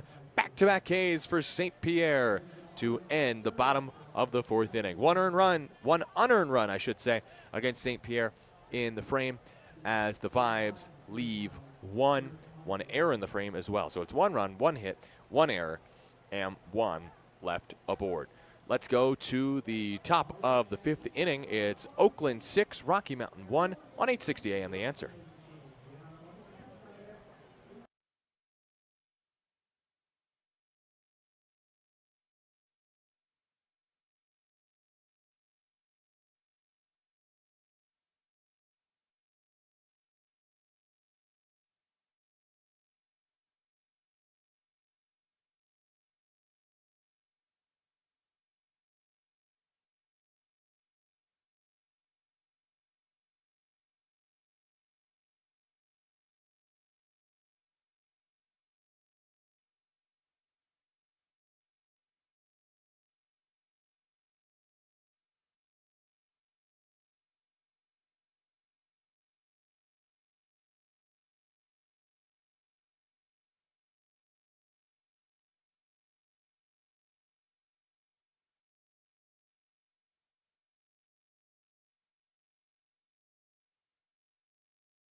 It's the start of the fifth inning, 6-1. The Vibes trail the Oakland Ballers. And thinking of a question on the answer. I'm just going to go, maybe I'll change this. But I was inspired by Joe Horton and Colorado Springs and the Prestige, so we're going with question on the answer. What's your favorite magic trick? As Mike Chenard leaves a comment, reason 66 why I listen to the broadcast, a surprise Prestige reference. Well, if you were listening earlier, you might have heard a Mike Chenard reference earlier in the series, as there is another Chenard in this series, as O'Hara cuts and misses, nothing in one. But that is Austin Chenard, no relation to Mike Chenard. He is related to Bobby Chenard, the bench coach. Michael O'Hara hits in the top of the fifth inning. And O'Hara drills one through the left side, base hit. And O'Hara has a 2-hit game, his second in a row, his 7th hit of the series, and Mike's heating up. He's been hot this season. He's hitting .346, but he's been hurt. He's up to 30 hits now, though, so that's a plus. Brings up Davis Druick. Of course, my favorite magical item is the Magic 8-Ball. Of course, we have Ben Verhoek tuned in on YouTube. Ben, who broadcasted a few games with me in the Yuba Setter series a couple weeks back. First pitch from Kowalski to Davis Druick is bounced foul towards the Rocky Mountain dugout on the first base side on pitch 101 from Kowalski. Ben says, taking advantage of tax loopholes to avoid pick. Wait a minute, Ben, that's not a real magic trick. Ben, do not commit tax fraud. That's not good. 0-1. Druick stings one. Right center field. Booth in the gap. He dives. He cannot make the catch. And Druick stumbles around first, but going to third on the play is O'Hara. It's a single for Druick. As Booth slid, he tripped. And the Ballers are in business here in the top of the fifth. 76-mile-an-hour changeup on the outside corner. And Druick did not miss. That's got to be the end of the day for Kowalski, or at least it should be momentarily, as the bug buzzes above my head here in the press box. Druick with his first hit of the game. Oakland gets its 8th hit against Kowalski, who's at 102 pitches. Actually, it should be 103. And now it's Darryl Buggs the second. What's going on in the Oakland dugout? There was a towel that was apparently too far in the field of play and had to be pulled back. Made it back into the dugout. So the Ballers lead 6-1, top of the fifth. Runners at the corners, nobody out. Time is called. There's a ball on the field from the Rocky Mountain pen as the Vibes are warming up. Brendan Conal, who is set to make his debut, left-handed pitcher from the Pecos League. Looks like he'll make his official pro debut today. First up, it's Buggs. Darryl Buggs the second. Swings and fouls it off at home plate. Thumped it off the mid of the catcher Feliciano, 0-1. Runners at the corners are O'Hara and Druick. They have both singled in this inning, as Booth just missed making a nice diving catch out in right center. Nobody out in the top of the fifth. The Ballers lead the Vibes 6-1. Buggs is 1 for 2 with a bunt single. Don't think he's bunting this time.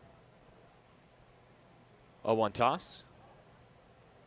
He takes outside. 1-1. But wouldn't this be the perfect time to bunt? Runner on third. Bunt home O'Hara. Nah, he already has 2 sac flies in the series. He might as well swing away. There's no point in bunting in this spot if you're Buggs, unless you really think you can get one down against Kowalski here, who is at 100-plus pitches. 1-1. Buggs tried to check his swing. He could not. He went around on a breaking ball. It's 1-2. He asks for time. No, he just climbs right back in the box. 1-2 count. Buggs with 6 RBI in the series. O'Hara at third. Druick at first.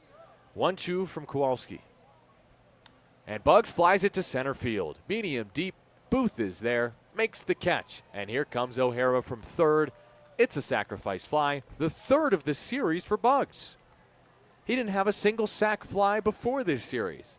And now he's picking up sac flies like Oprah's handing them out. You get a sac fly. You get a sac fly. Everyone gets a sac fly.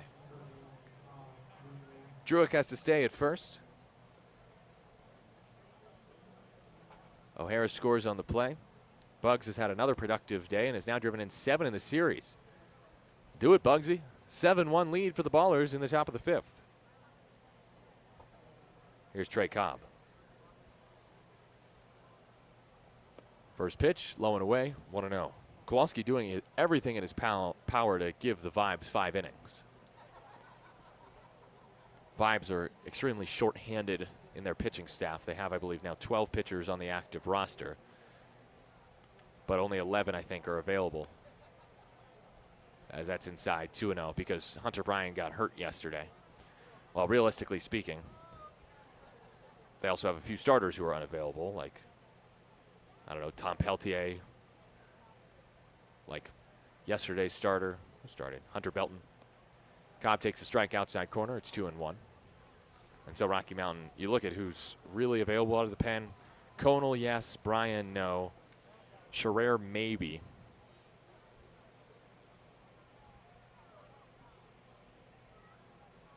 Two-one pitch. Cobb takes a strike outside corner. 2-2. Fastball at 84. Powers, no. He went 7 on Wednesday. Walsh, yes. Well, no, Walsh pitched yesterday. So maybe, maybe not. Wyatt Tucker pitched yesterday. Trey Morrell also pitched yesterday. Quinn Waterhouse, he'll have the day off today. So there's really not many pitchers available for Rocky Mountain today. They're extremely short-staffed. 2-2 to Cobb with 1 out. Cobb pounces one off the plate. And that is why Les Lancaster is trying to squeeze as much as he can out of Kowalski. By the way, Aaron Miles not coaching third at the moment. It is Jim Diedrich. Successful inning for Jim. 2 singles and a sac fly. 1 out in the top of the 5th. 7-1 ballers. Another 2-2 from Kowalski. Runner goes and Cobb pops it up. Runner's got to get back. Although this might fall. It might fall foul, though. It is foul. That was a long run for Hemrick to try to get there, but credit to him for hustling that out. Ballers up by 6 here in the top of the 5th on Getaway Day Sunday. It is Game 6 of the series. Ballers looking to take their 10th in a row, 10th series in a row, and win the series 4-2 against the Vibes. It would put the Ballers at 60 wins for the first time as a franchise. It would be 23-7 in the first half, or second half, rather.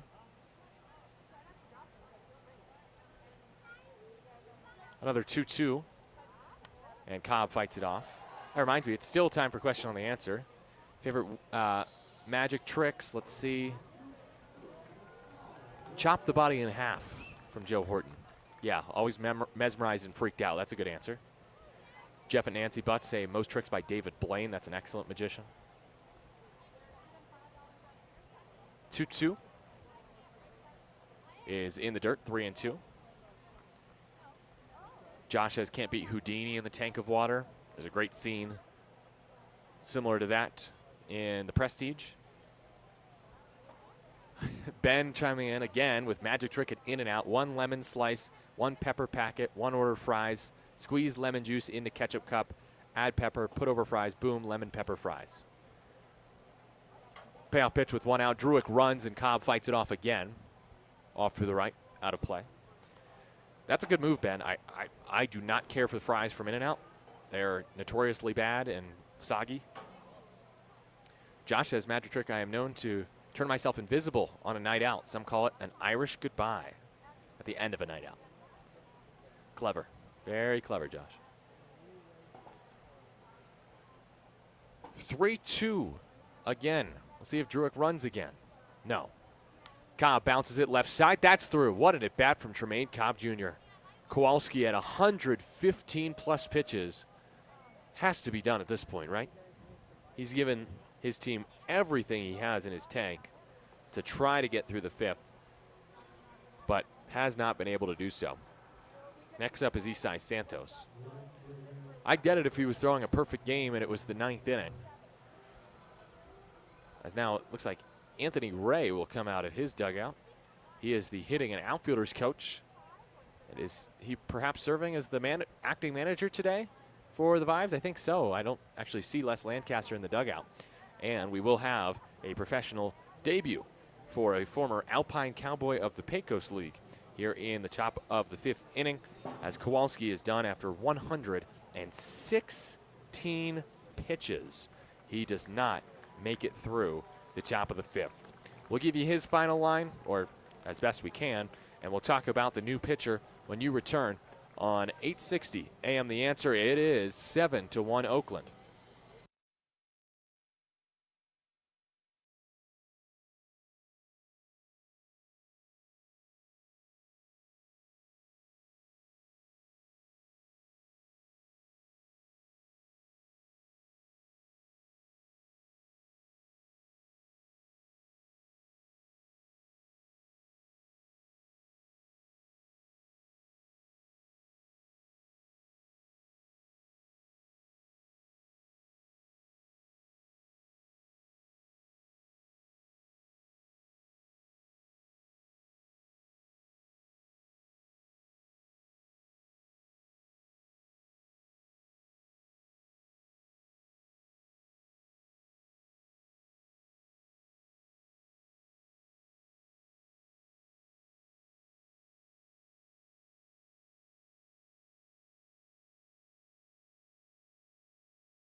Whoops. Sorry, YouTube. I guess I had muted myself. I don't remember doing that. Almanza swings, strokes one, right field. This is down. This could clear the bases. Druick is in. Cobb is in. Santos getting waved around. The throw just finally gets cut off by Garcia, and Christian Almanza empties the bags with a 3-run double. His 4th hit with the bases loaded this year. And Almanza adds 3 more for Oakland. It is 10-1.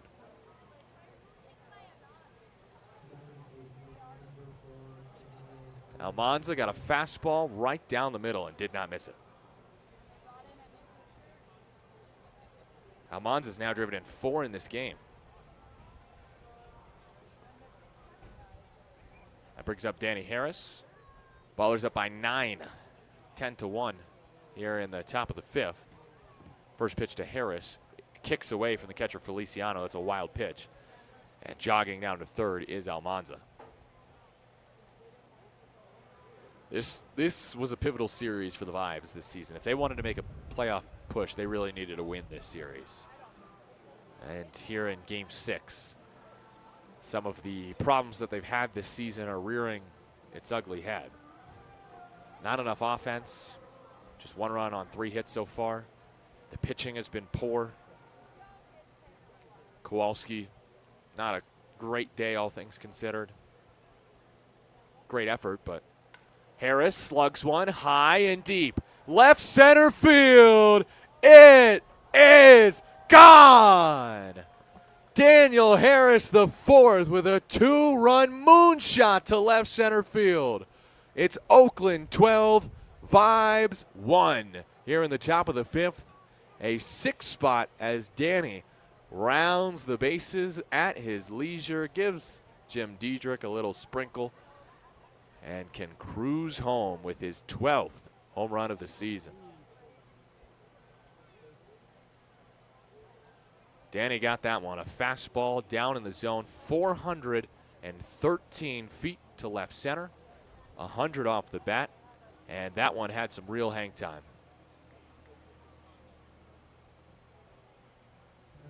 5.6 seconds of hang time, almost a pop-up like trajectory. First pitch outside to Jake Allgaier, 1-0. 12-1 ballers here in the top of the 6th inning. Yeah, I'm glad I realized that I had muted the YouTube when I did. I don't know why I had it muted. As Allgaier fouls one off down the third base line, 1-1. But that would have been tragic to come back to find out that we didn't have audio for either the Almanza bases clearing double or that Danny Harris 2-run bomb. 12th of the year for Danny.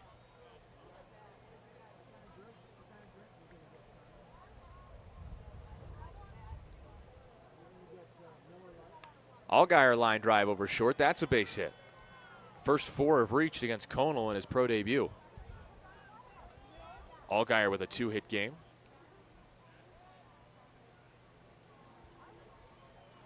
Ballers pouring it on here in Game 6. After they had to come back and win yesterday and then score 4 in the 9th to win the game 12-10 in the end. Oakland has 12 today through just 5 innings. 2 in the 3rd, 4 in the 4th, 6 in the 5th. On this pace, they're due to put up 8 runs in the 6th inning. Yikes. Here's Dylan Tatum. First pitch is low, 1-0. It's been rough going for Conal. 8 balls and 6 strikes, but of the 6 strikes, 3 have been plastered. Almanza's 3-run double to right field, Harris's 2-run homer to left center, and Allgaier's line drive single over short. Next to Tatum is outside, 2-0. And now there is action in the Rocky Mountain pen. Only question is who? My guess would be Trey Morrell. Try to give him some length. Could also be Craig. No, I don't think that's Craig Scherer. Craig Scherer's a lefty. Scherer, right? It's been a long question on the answer. Top of the 5th inning.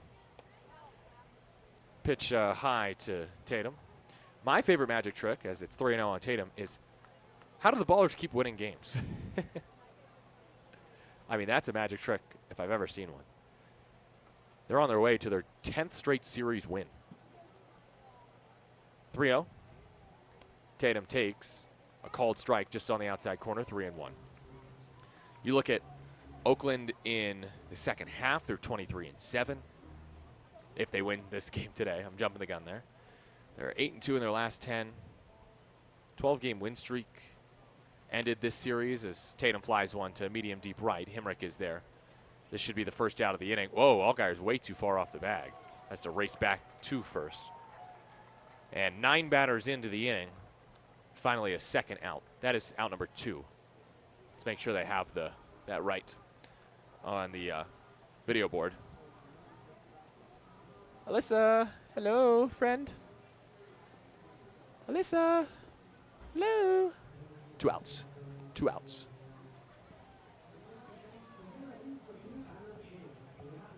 She was busy putting up the beer batter. Sorry, Alyssa, for bothering you. Yeah, there it is. Got you. Here is Michael O'Hara. Pops one up foul off to the left. Yeah, sometimes the beer batter, works throwing off a hitter, but it has not worked with O'Hara today. Now, yes, he has 1 strikeout. So in that case, the beer batter worked. But also he has a double and a single. And that single led off this inning. Just line one through the left side. 12-1 Ballers, 2 outs. Top of the 5th. Check to first. And back safely is Allgaier. O'Hara, a 3-hit game yesterday, tying a season high, and 2 hits so far today. Could he have a 3rd already right here? No. Fouls it off. Nothing at 2. 6-run inning for Oakland. Sac fly by Bugsy. 3-run double by Almanza. Danny Harris with a 2-run moonshot to left center field with the wind slightly gusting out to left. He just did get it over the wall. You have to hit it 400 feet to get it out to left center here. It is. Whew, it's tough.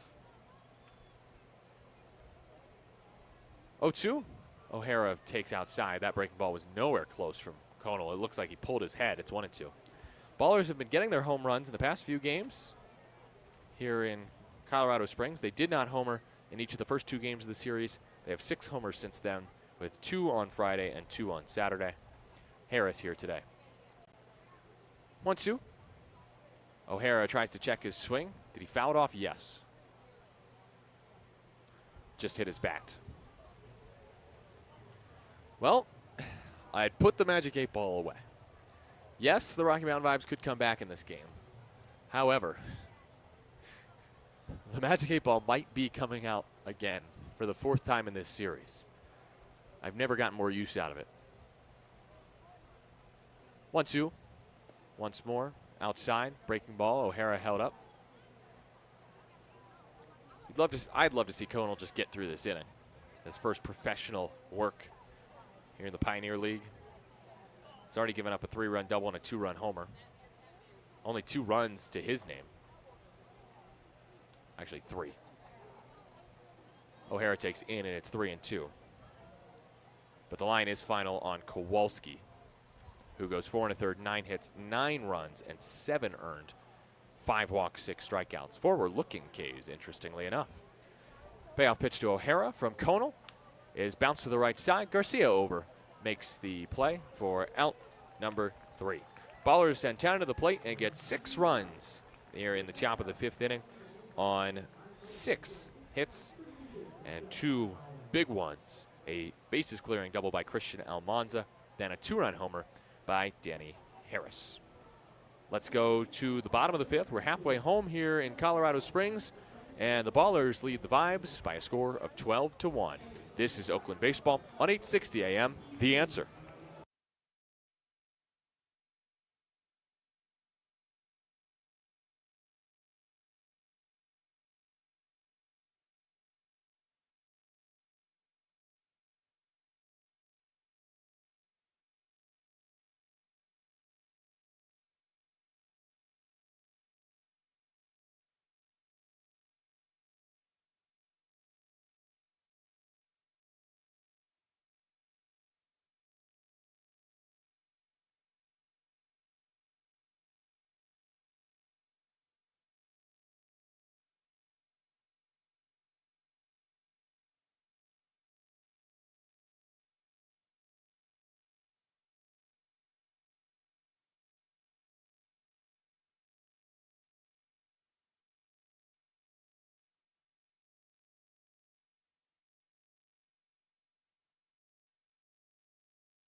Bottom of the fifth, the Ballers lead 12-1 over the Rocky Mountain Vibes. Can I move my blinds now? Let's see. Yeah, I think the sun is gone. But are the blinds helping me? No. Yeah, let's raise the blinds here. So with a morning game here in Colorado Springs, the blinds, I pulled them all the way down so I could get some more shade in this press box, and they were delightful, so I much appreciated them. Bottom of the fifth, Zach St. Pierre still on the hill for Oakland. First pitch fouled back. It is 0-1. Ballers with a 6 spot in the top of the fifth inning. A 3-run double by Christian Almanza and a 2-run homer by Danny Harris. 0-1 to Booth. The leadoff man is outside and low. It's 1-1.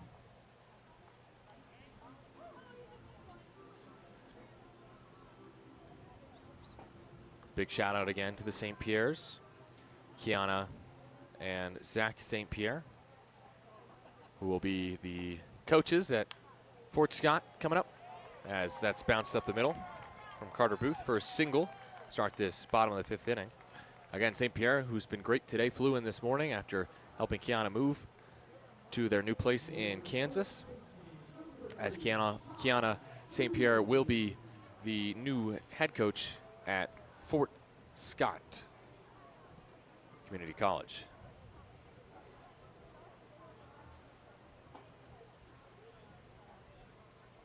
It's in Fort Scott, Kansas. Where is that? Learning my geography on the move here in Colorado Springs. Here's Ty Dooley, who's 0 for 2 against St. Pierre so far. First pitch to the lefty drops in high for his strike. Nice pitch from St. Pierre. The changeup at the very top of the zone and inside corner. It's 1-0, or 0-1. Fort Scott is just south of Kansas City. Tapped foul, 0-2. How far exactly are we talking? Let's see.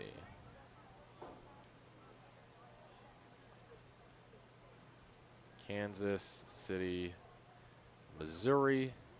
It is an hour and a half south. Nice. That'll be a good spot for the St. Pierre's. I like that. 0-2 is in the dirt. 1-2. It was actually just a couple weeks ago in Marysville when Zach was talking to me about Kiana's consideration of taking this job, and he was just so excited for her and really hoping that she would take it, and she did. It is official. 1-2 after a foul ball from Dooley. But I remember talking to Kiana St. Pierre about coaching high school softball, and she seemed to really enjoy it, and I have no doubt in my mind she'll make an excellent collegiate coach after she was an awesome softball pitcher herself, finishing up her career at Pitt State, also in Kansas, Pittsburgh State. 1-2. That's a breaking ball in the dirt to Dooley, 2-2. Ballers lead 12-1 here in the bottom of the fifth inning.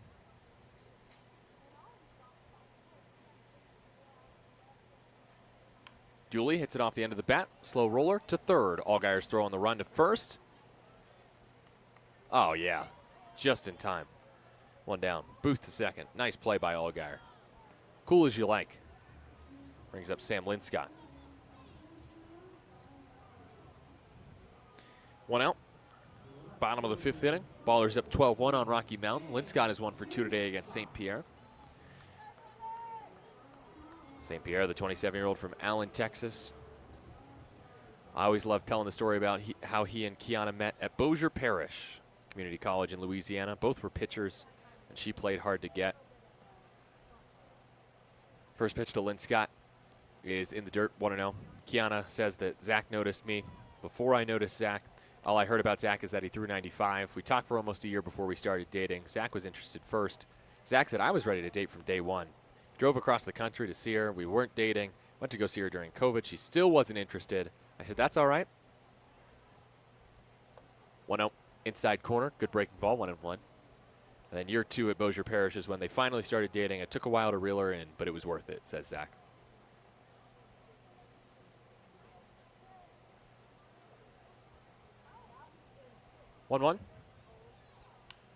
Ground ball towards third, off the glove of Leahy and into left. That's an error on off of Allgaier. I think I said Leahy again. Whoops. Sue me. Allgaier and Leahy look alike. And they both have the same stupid arm sleeve on their right arm. I think they're both white arm sleeves too, and it always throws me off. Sorry, Jake Allgaier. Sorry, Nick Leahy as well, as that is an error on Allgaier. Should have been the second out of the inning. And now runners are at the corners for Dane Tofflin. After the second Oakland error, Tofflin bounces one foul, 0-1. Tofflin played for the Sycamores of Indiana State from 2016 to 2019. Then spent 2 years in the Frontier League. Played for Quebec in 21 and Ottawa in 22. This is now his third year in the Pioneer League. Started with Ogden. Right-handed batter. Runner goes from first. Outside. Throw down from Tatum is not in time. Trey Cobb, I think, showed the surrender cobra right there. I think Trey thought he was out. It's a stolen base for Linscott. His first today and his 12th of the year. Tofflin, 2023 Pioneer League champ with Ogden. The team leader in RBI this year for Rocky Mountain with 59. Hits one to the left side and through. This might score two. Druick fields and make sure that only one can score. Linscott goes to third. Booth comes home on the RBI knock from Dane Tofflin. 12-2 ballers. Vibes get one back and have runners on the corners with one out, just like they did at the start of the Tofflin at bat, who's now driven in a team high 60 this year. 10-run lead, it remains for Oakland here in the bottom of the fifth inning. One out. Himrick batting with men at the corners.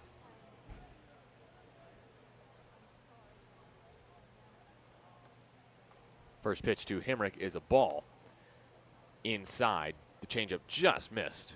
It's 1-0.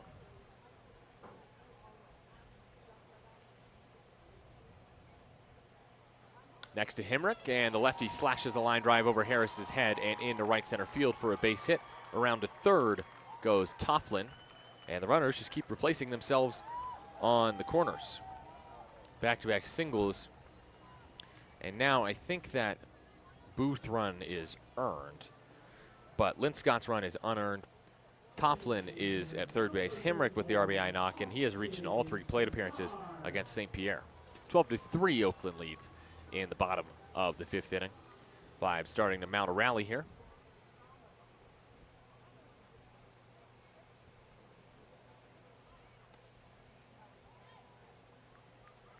Check to first, and Himrick is back safe, or yes, Himrick is back safely. If you're watching on, oh, here we go. I'll add this back to YouTube because they're starting to update the score now. Ground ball high, chopper to third. Allgaier comes down with it, throws on the run to first in time for an out as Tofflin scores on the RBI. 5-3 ground out for Chenard, 2 away. So yeah, Booth's run is an earned run now. That I think is sensible at this point in this inning. I think Tofflin's will be, oh, that run right there actually is unearned. Because that would have been the third out of the inning, the error on Allgaier. And here is Garrett Kieber. 12-4, Vibes back in it. Somewhat. First pitch to Kieber on the outside for a strike. 0-1. So St. Pierre has now allowed 4 runs in this game, but only 1 is earned. And nice job by Ethan Ibe, the broadcaster and scorekeeper for the Vibes today. He got that correct. Pitch outside, 1-1. So it is 12-4. 3 runs in the inning for the Vibes after Oakland scored 6 in the top of this inning, but only 1 is earned. Kieber with a shot into right field. This is a base hit. Himrick coming around. The throw from Santos is just offline. That's an RBI knock, another unearned run. Because an error occurred earlier in the inning. RBI knock by Kieber. And the Vibes have 5.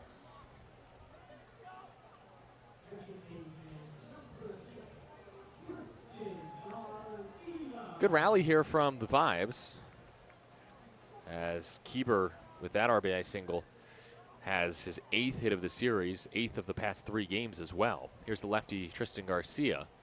First pitch outside for a ball. This figures to be the last inning for St. Pierre.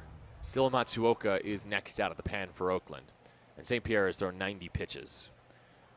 Just want to get him through the 5th so he can pick up a win in this game, as Garcia takes a mighty hack and misses on the changeup. He was well early. It's 1-1. Good thing Oakland got 6 in the top of this inning, because the Vibes have gotten 4 in the bottom of the inning. Costly error by Jake Allgaier, as Garcia floats it foul off to the left. Wasn't a terrible play by Allgaier, just one that he should have made. Going over into the 5-6 hole, bounced off his glove and rolled towards short. 1-2 on Garcia. St. Pierre trying to stop the bleeding here. He misses in the dirt with the the changeup, I should say. It's 2-2. Garcia is 0 for 2 against St. Pierre with a strikeout. Vibes trying to get the crowd loud here before this 2-2 pitch. I don't know if it's quite the spot yet for that, as St. Pierre deals and strikes out Garcia with another changeup.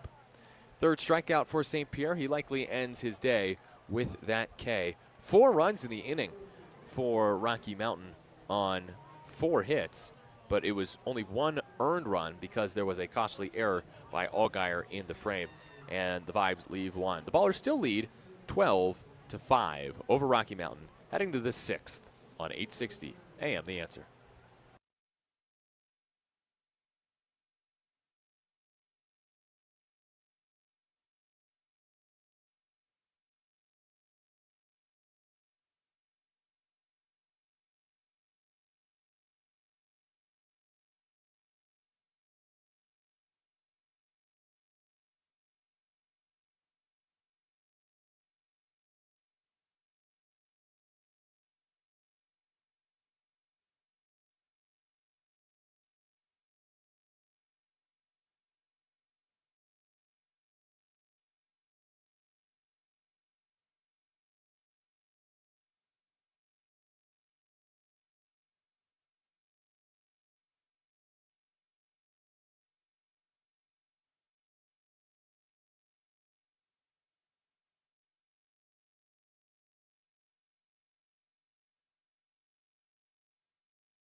Start of 6 from Colorado Springs. It is a 12-5 Ballers lead. Before the 5th, it was 7-1. So you'll still take the 5th inning. 2-run plus 2, I guess, is what the Ballers get in the end. But Oakland scores 6 in the top of the 5th and then gives up 4 in the bottom of the 5th inning, as it is still a lefty in there in Conal. He'll get Davis Druick, and that could be it, as there is a righty getting hot for the Vibes in the pen, as they look to come back from down 11 to secure a series split with the Ballers. Conal against Druick. First pitch is called a strike, 82, bottom of the zone, 0-1. Looked just like a fastball from Conal. Druick, the lefty, reached in his last 2 plate appearances. Swings and misses here. Got a breaking ball and whiffed. 0-2. Druick a walk in the 4th, a single in the 5th. The Ballers brought 10 to the plate in the 5th and scored 6 runs on 6 hits. 0-2 from Conal. Outside to Druick. 1-2. Took a breaking ball there. Good hold from Davis. Druick, .436 on base percentage, and has a walk and a single today. 1-2. Take strike 3. That was not a strike. That was just above the zone, but Druick's not going to risk a challenge there. That'd be a good place to pull Conal with a righty coming up here in Bugs, especially with a righty in the pen.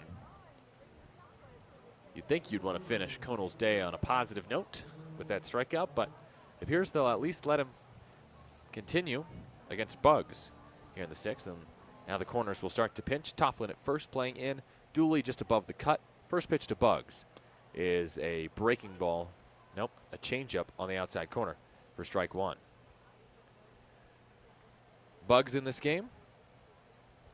Ground out, single, sac fly. 0-1. Bugs takes high and away, another changeup. 1-1. Love to see Bugs get on here, and then for him to steal second.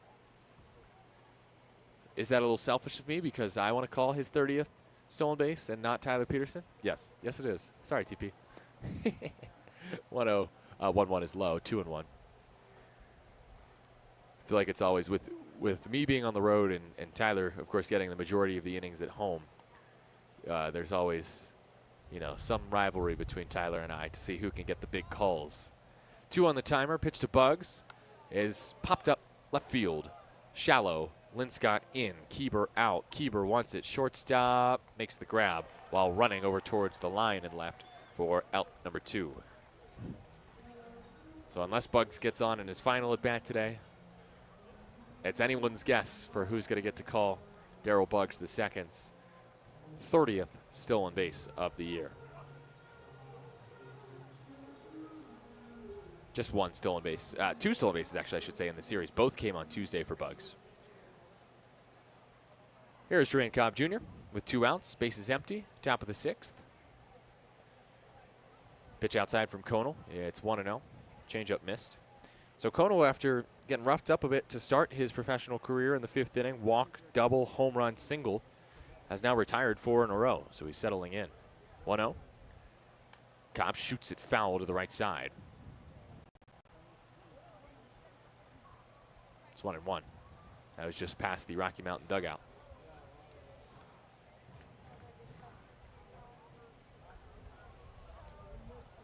1-1 count. Pitch. Cobb swings and misses over a good pitch from Conal. Maybe a sinker there below the zone. Whatever it was pretty nasty. Dropped off the table even though it was 82 miles an hour. Didn't have the motion of a splitter. 1-2. Cobb takes in. Scooted away from that pitch. Looked maybe like a breaking ball in. It's 2-2. Cobb today is 1 for 3. 2 runs scored, walk and a single. 2-2 pitch. Cobb takes high and away. He didn't get rung up, did he? No. 3-2. He looked back to Zach Dart, the home plate umpire, as if he just rung him up. 2 outs, payoff pitch from Conal. Cobb takes ball 4. Just missed high and away. That's challenged? Was it? Yeah. Challenged by Rocky Mountain, and they're going to be down to their final challenge. That was not a good place to use it. It did just miss. It's a walk for Cobb. And the second walk for Conal.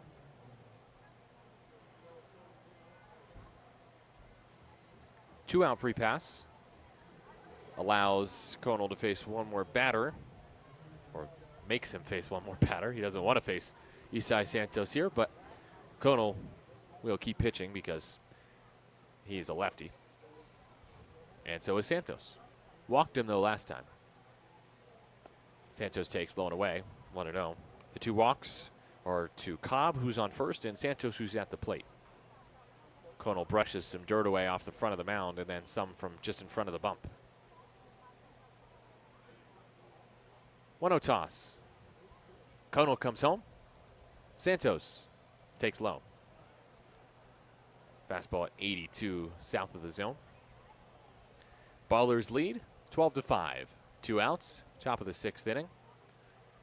They scored 2 in the 3rd, 4 in the 4th, 6 in the 5th, none yet in the 6th. And Conal is trying to keep it that way.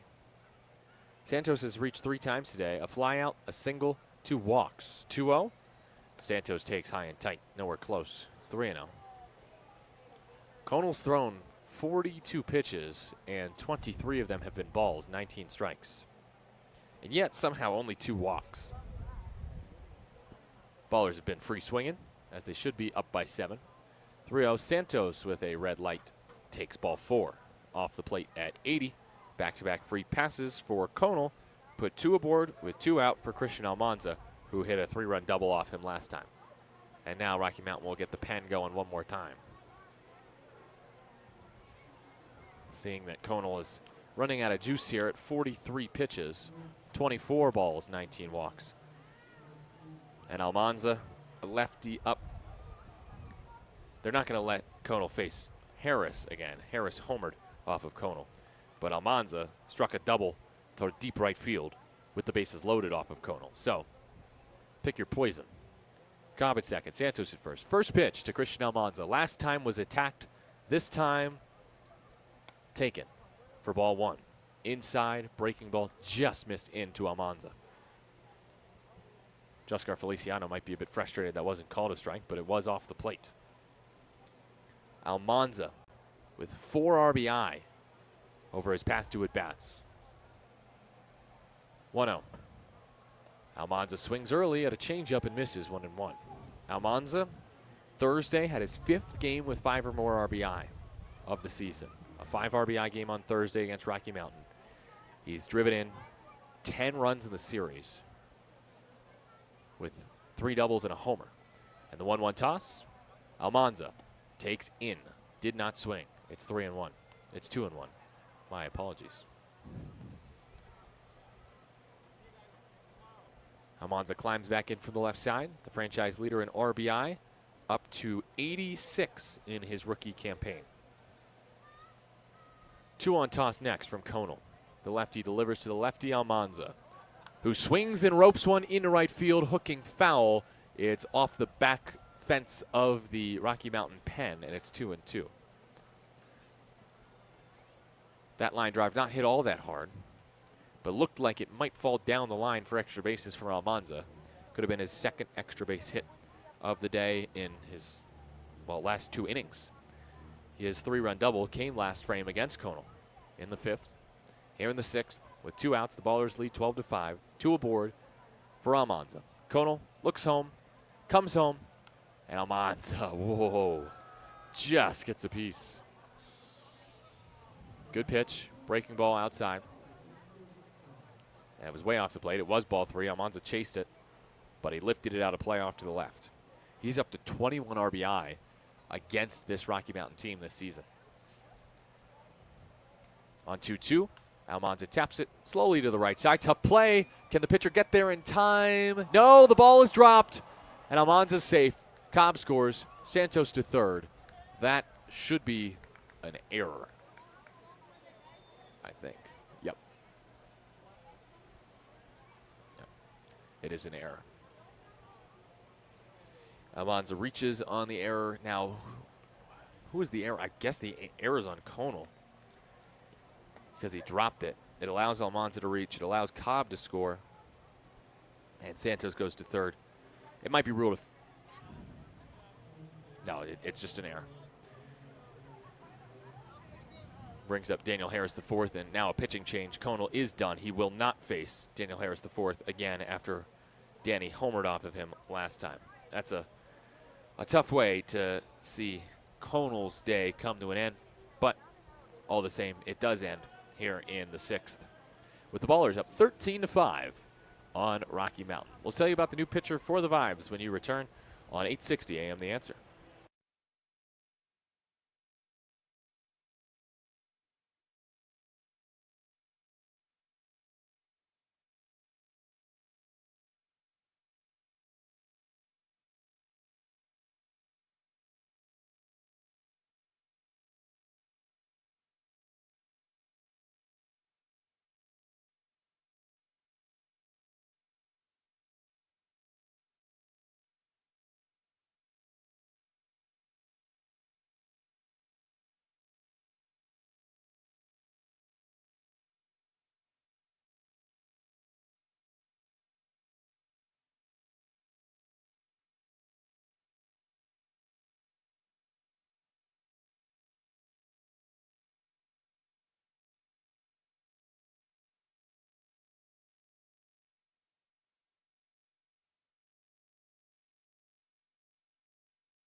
Ballers up 13-5.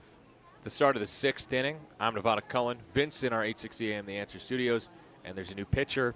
If you're listening on YouTube, it is not the mascot Toasty as pictured. It is the name listed under him. It is Gabe Courtwright, who is the new pitcher for the Vibes. Thursday's starter went 2 1/3, 4 hits, 6 runs, 4 earned runs, 4 walks, a strikeout, and a homer allowed. Courtwright, 10.13 ERA this season with the Vibes in just 2 starts. 0-1 record, 5 1/3 innings, 5 hits, 5 walks, 3 strikeouts, and he has not pitched yet out of the pen. He's a Buena Park, California native, and he comes in for Brendan Conal, whose pro debut went just okay. An inning and a third, 3 hits, 4 runs, 3 earned, 3 walks, and 1 strikeout for Conal, and relief of Kowalski.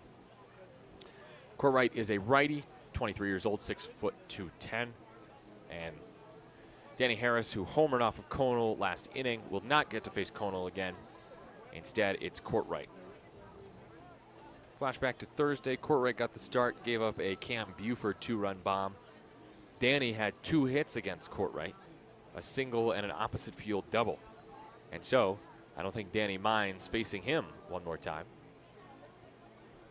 Ballers up 13-5. Men at the corners, 2 outs, top of the 6th. Any other runs that scored this inning will be unearned because of an error to end the inning on Conal, the pitcher. Resting the bat on the right shoulder is Danny Harris. The first pitch to him from Courtwright is swung on and fouled off. Got a breaking ball, Danny. It was low in the zone, not a bad pitch from Courtwright. And Harris only can foul it off. Harris with runners in scoring position this season, hitting .315. And got another hit with runners in scoring position in the 5th. It was a homer to score Almanza from second. On 0-1, he takes high and tight, 89-mile-an-hour fastball, misses. It's 1-1. Harris up to 63 RBI on the year. Has driven in 3 today with an RBI single and a 2-run homer. 5 on the timer. Pitch is popped up foul behind home. 1-2. I see someone in the crowd wearing a Marlins hat. I wonder if Ethan sees that Marlins hat. Ethan, the Vibe secondary broadcaster next to me, is a Marlins fan.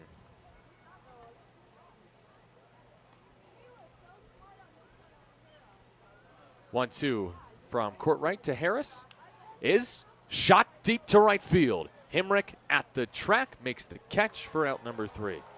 Deep drive from Danny, but he cannot get Courtwright for a 3rd time in this series.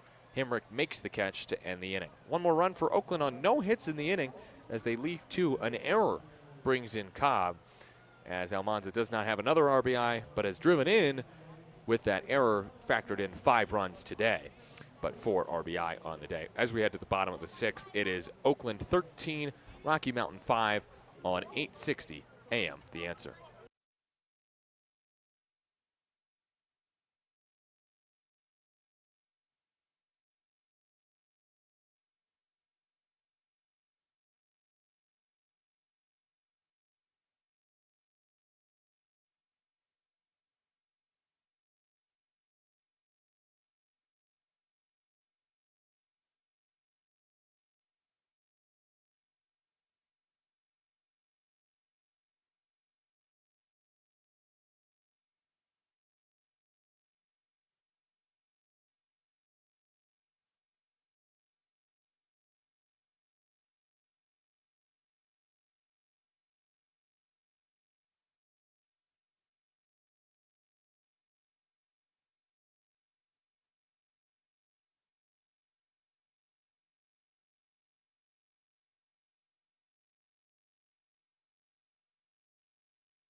It is the bottom of the 6th inning, 13-5. The Ballers over the Vibes. And Zach St. Pierre is still on the hill. He'll face 9-1-2. I'm Nevada Cullen with Vince back in our 860 AM The Answer studios. And I don't know about y'all, but I think I've got a pretty creative name. And so do some other guys in the Pioneer League. That's right. It's time for the Pioneer League all-name team here on 860 AM. The Answer. I love to do it on Sundays. It's getaway day. The vibes are high against the vibes with an 8-run Ballers cushion in the bottom of the 6th. And it's time to add some vibes to the Pioneer League all-name team. Thank you, Vince, for some great Destiny's Child music as the first pitch to Joscar Feliciano is a called strike, 0-1. And, excuse me, Rocky Mountain already has someone on the all-name team from earlier this season. As that skips in, it's 1-1. Because Quinn Waterhouse was added to the team when I was in Boise, when he was a Boise Hawk, and now he's a Rocky Mountain Vibe. He is a relief pitcher on the all-name team. 1-1 is outside and low, 2-1. For those not familiar, the all-name team features players from around the Pioneer League with unique names. Usually it has to be a great first name, but sometimes the last name is so good that I got to put it on there. 2-1 is outside, 3-1 on Feliciano. St. Pierre will be done soon as pitch counts at 98. And so joining Quinn Waterhouse for the Vibes are two starting pitchers for the Vibes. One of them's inactive. 3-1 breaks in just above the zone for ball 4. And Feliciano walks to start the bottom of the 6th inning. But anyways, one inactive, one active pitcher. The first that I'll name is Craig Scherer. Craig Scherer spells his name C-R-E-G-G space S-C-H-E-R-R-E-R. The only vowel in his name is E, and his name is Craig Scherer. There's no A's in that name. There's no I's. It's just E's as the first pitch is outside to Carter Booth for a ball 1-0. So I thought that was funny. Also, that Craig spelled with 2 G's like a caveman, Craig. To me, that's what cavemen were named back in the ancient days, as 1-0 is in the dirt to Booth, 2-0. And then one more pitcher on the all-name team for the Rocky Mountain Vibes. It is a player that is suspended currently, and his name is Malik Binns. That's right. Got to have Binns on the all-name team. 2-0 is just outside, 90-mile-an-hour fastball from St. Pierre. It's actually just low, and it's 3-0. But come on, Binns, it's funny. Kind of like how I put Tariq Bacon on the all-name team as well. Actually, I believe it was Arlo who selected Tariq Bacon. Tariq, Malik, both just normal names, but Binns and Bacon. Don't put the bacon in the bin, though. 3-0 from St. Pierre, middle strike. 92, St. Pierre dialing it up with the fastball at the top of the zone, 3-1. And those are your newest members of the Pioneer League all-name team.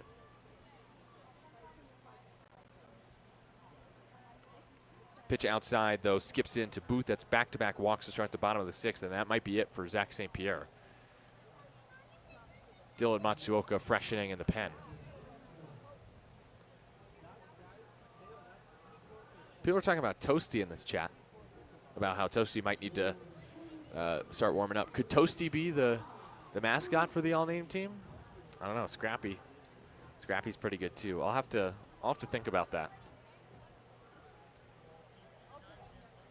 The Toasty's one of my favorite mascots in the league. That's no question. 2 walks for St. Pierre. Now he faces Dooley, the lefty. He stays in, and he misses outside with the ball at 88. The fastball missed. It's 1-0. The Ballers still lead by a wide margin. It's 13-5 here in the bottom of the 6th. Next from St. Pierre is swung on and missed. Good changeup. It's 1-1. Man, it would be awesome to see St. Pierre somehow finish this inning. He's at 106 pitches. There is no one out in the bottom of the 6th, and there are 2 Vibes aboard for Dooley. The 1-1 toss from ZSP is just outside. Ooh, yes, no, that was way outside. For Trackman showed the previous pitch a bit too long, and I thought it was in the zone. That was the changeup off the plate. It's 2-1 on Dooley, who's 0 for 3 today. 2-1 toss nearly hits him 3-1. I think St. Pierre's got to be exhausted at this point. He woke up at 2 a.m. this morning, flew in, and he won at the bottom of the 6th inning, but he's struggling to find the zone. Now it's 3-1 on Dooley, a pitch away from his 3rd straight walk, and St. Pierre misses in the dirt. That's going to be it for ZSP. He walks the bases loaded to start the bottom of the 6th inning, and next he'll face Lynn Scott. Yeah, there's Jim Diedrich out. I don't know. Aaron Miles must have something else going on because he he's not down in the dugout, or at least I don't see him, and Jim Diedrich's going to be the one to make the change. Dylan Matsuoka on, trying to pitch his way out of a bases-loaded jam here in the bottom of the 6th inning. We'll tell you about Matsuoka and the line from St. Pierre when you return on 860 AM The Answer.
Here in the top of the 6th, there is a new pitcher for the Oakland Ballers. It is Dylan Matsuoka.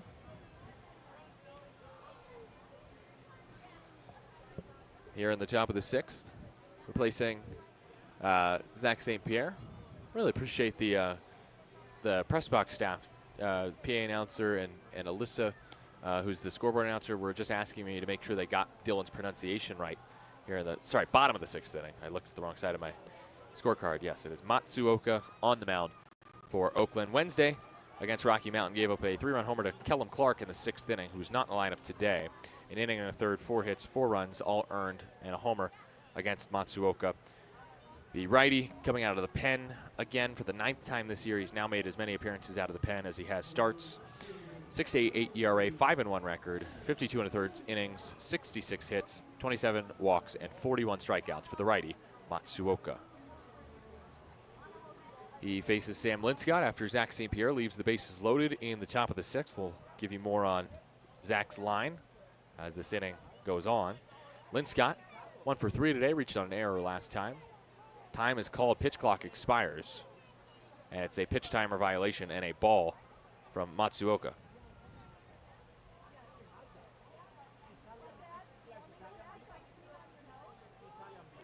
I don't know how that happened.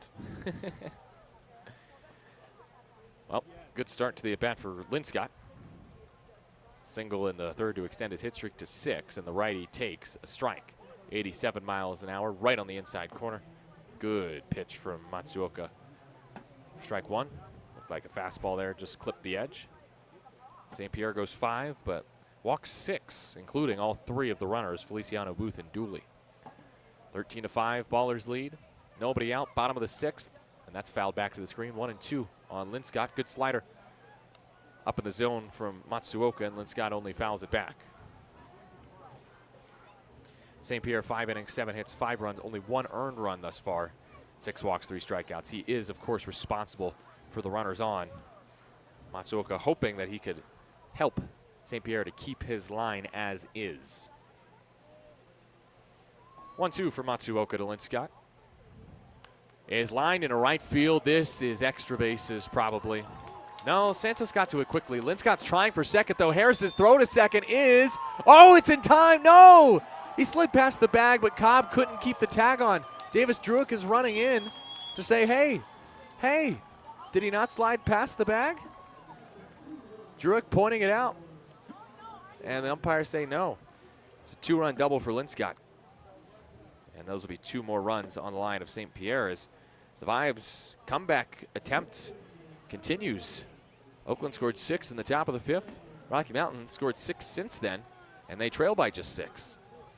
Now it's Dane Tofflin after the double by Linscott to right center. Dooley at 3rd, Linscott at 2nd. Tofflin had an RBI single last time up. First pitch to the righty is low, a fastball at 89. It's 1-0. Well, only fitting in this series that this last game ends with a little bit of drama, especially after yesterday.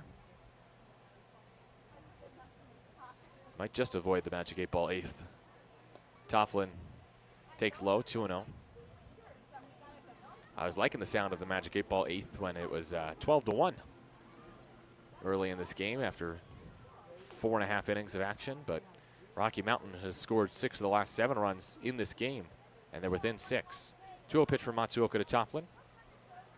Is hammered deep left center field. This ball is erased for a 3-run homer.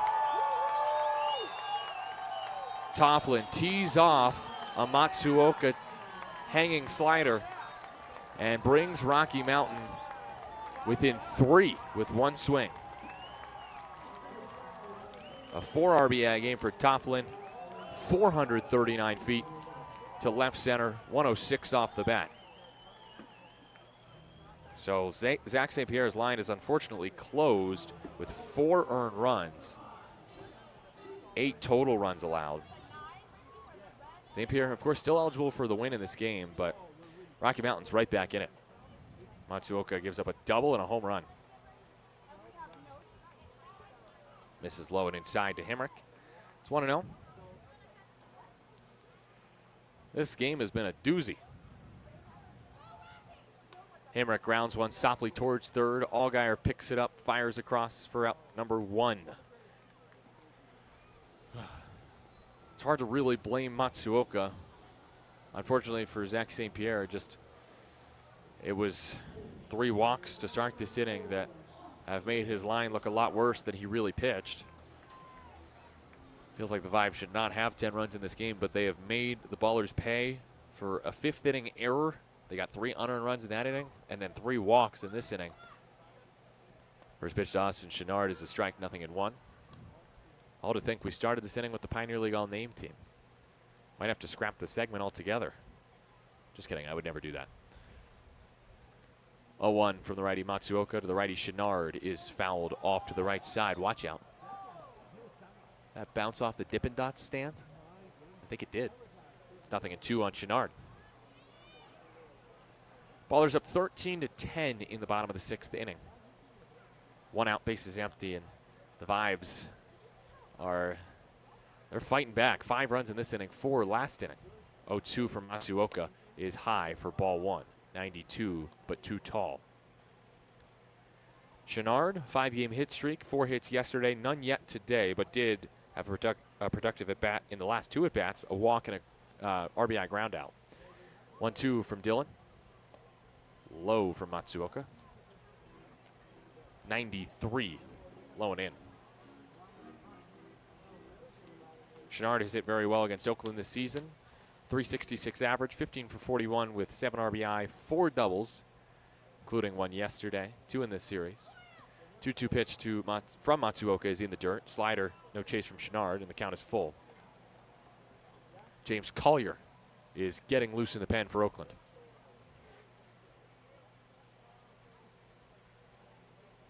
Payoff from Matsuoka to Chenard is swung on and missed. 90 miles an hour, right down center.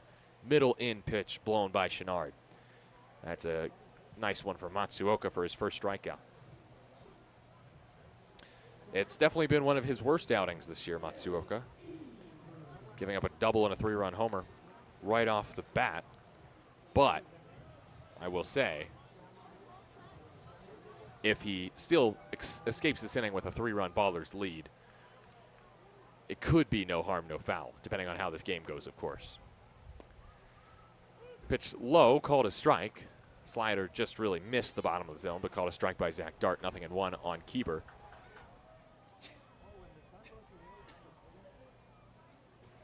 Nothing in 1. Inside, fastball at 93, 1-1. 13-10 Ballers, bottom of the 6th inning. Vibes with a valiant comeback effort after trailing 12-1 in the 5th. 1-1 pitch. Keeper takes outside. The slider at 84. 2-1. Yin and yang today. Ballers in black. Vibes in white. Back and forth ball game here in Colorado Springs as Keeber hits one under Matsuoka, up the middle, picked by Cobb behind second, but a high throw to first. I think that's going to be an infield hit for Keeber. I think that's good. Yes, infield hit, good.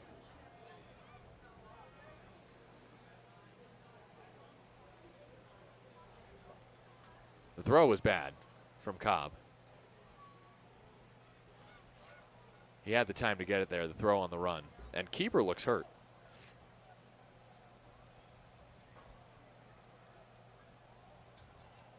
That is Oakland's third error, it is ruled. Don't know what happened with Keeper there. Cobb threw it away to first.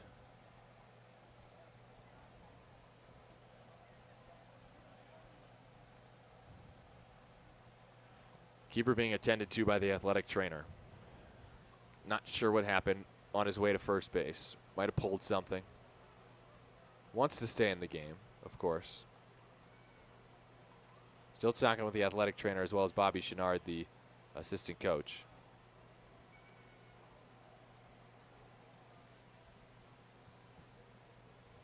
Now Anthony Ray coming out, the manager, acting manager today.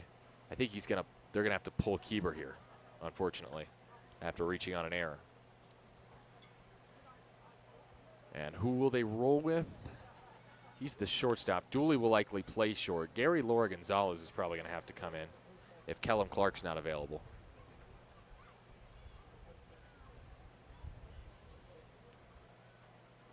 Feel bad for Garrett Keeber here.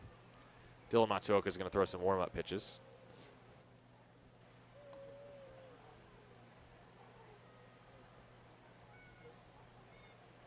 Ground ball to short. It was under Matsuoka. Cobb made a great play to get there, and then the throw was really not good. I think originally I was thinking hit because it was a tough play for Cobb to even get there, but I think you have to look at it from a fielding perspective and then a throwing perspective. The fielding was not an error at all, of course, by Cobb, but the throw was quite poor. Gary Laura Gonzalez is the player that's going to run for Keeber. That makes sense. Laura Gonzalez will then, Dooley will go to, oh, here's what's going to happen. Laura Gonzalez is going to play first base. Dooley will play short. And at third base will be Tofflin. He'll slide over from first. Here's Tristan Garcia. First pitch to the lefty is a strike. 0-1.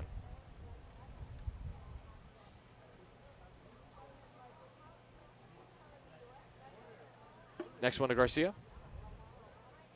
Outside, 1-1. So the new runner in for Keeber, who was injured running to first on the play, is Gary Laura Gonzalez. Tristan Garcia is the batter. 13-10 Ballers lead. Bottom of the sixth. 2 outs. Next to Garcia is bounced foul of first, 1 and 2. 5 runs in the inning for the Vibes.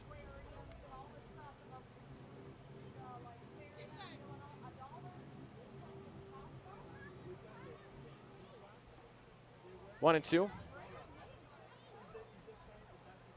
Matsuoka to Garcia, 9th batter of the inning. The pitch, way outside. That's a wild pitch off the glove of Tatum.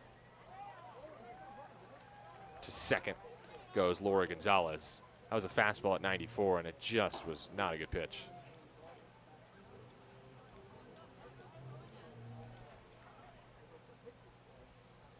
Garcia, 2 strikeouts today against St. Pierre. Matsuoka has not been effective, really, in relief of St. Pierre. 2-2 pitch to Garcia is lined in a right field base hit.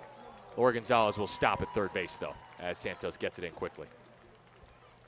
And this might be it for Matsuoka. Runners at first and third. 2 outs, bottom of the sixth. James Collier could go in.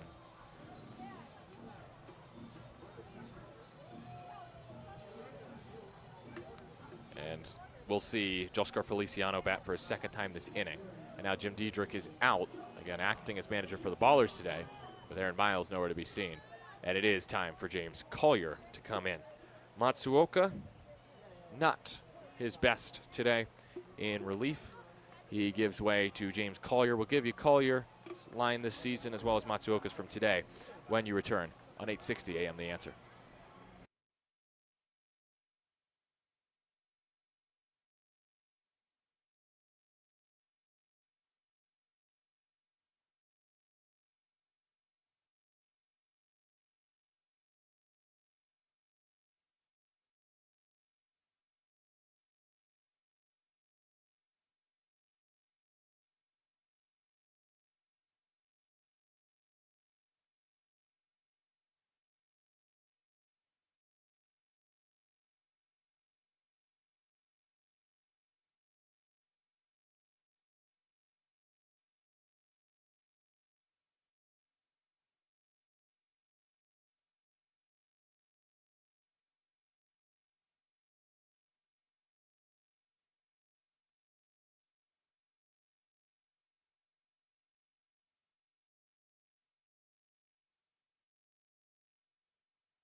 James Collier's turn here in the bottom of the 6th inning as the Vibes have batted around in the frame.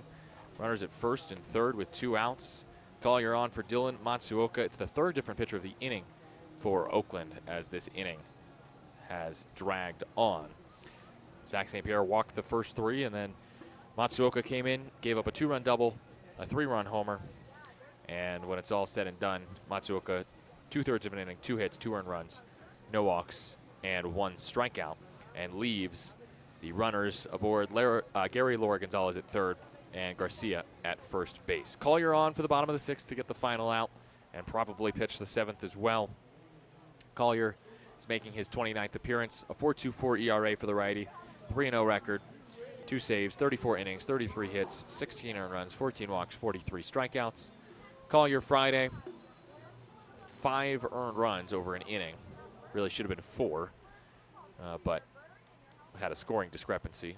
So hoping to bounce back today, Collier, facing Joscar Feliciano, a right-handed batter. The tying run takes a called ball on the outside corner.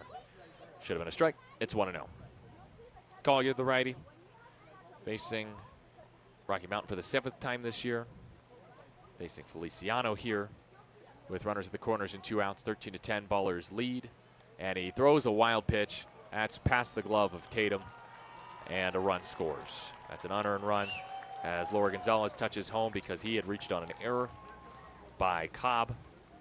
And now Garcia is at second base.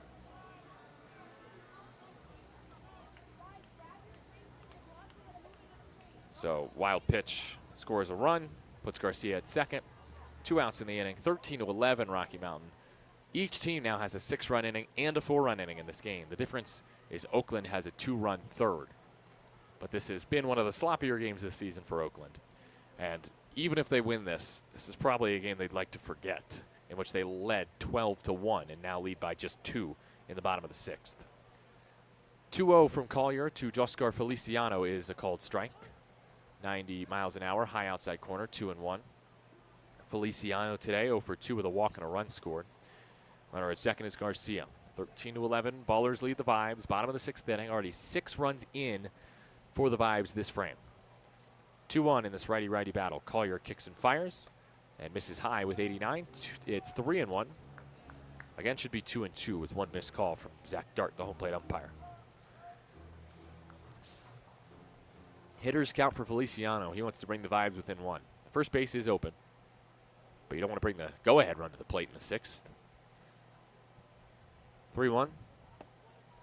That's a strike, bottom of the zone at 89. Great pitch from Collier. It's 3-2. Feliciano started towards first and then stopped when he heard the call. It's been a bad inning for Oakland.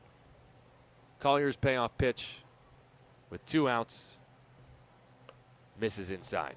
90-mile-an-hour fastball. That's a walk for Collier to start his day. It's just been it's been a pretty rough series pitching-wise for Oakland. They gave up 10 runs yesterday. Gave up 14, was it? 14 on Friday. Now, they were great on, Gabe Tanner was awesome on Thursday. They gave up 16 on Wednesday and 13 hits, but only 5 runs with a great outing from Zach St. Pierre on Tuesday. First pitch outside from Collier to Feliciano, or to Booth, I should say. It's 1-0. 2 outs, 2 on for the Vibes. They have the tying run aboard here in the bottom of the 6th inning.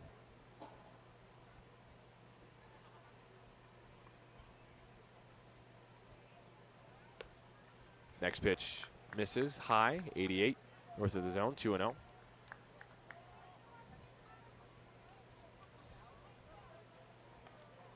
Booth is 2 for 3 today with 2 singles and a walk. At the game-tying double in the 6th inning against St. Pierre on Tuesday, trying to tie the game in the 6th today. He swings and misses at the 2-0, a fastball at the top of the zone at 89 from Collier, 2-1.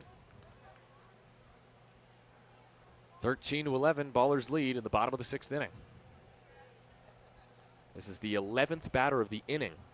Booth walked against St. Pierre earlier in the frame. 2-1 from Collier, and Booth pops it up. Right side, foul ground. Collier wants it. Almanza calls him off. That's out number 3. Woof, what an inning. Rocky Mountain gets 6 runs in the frame.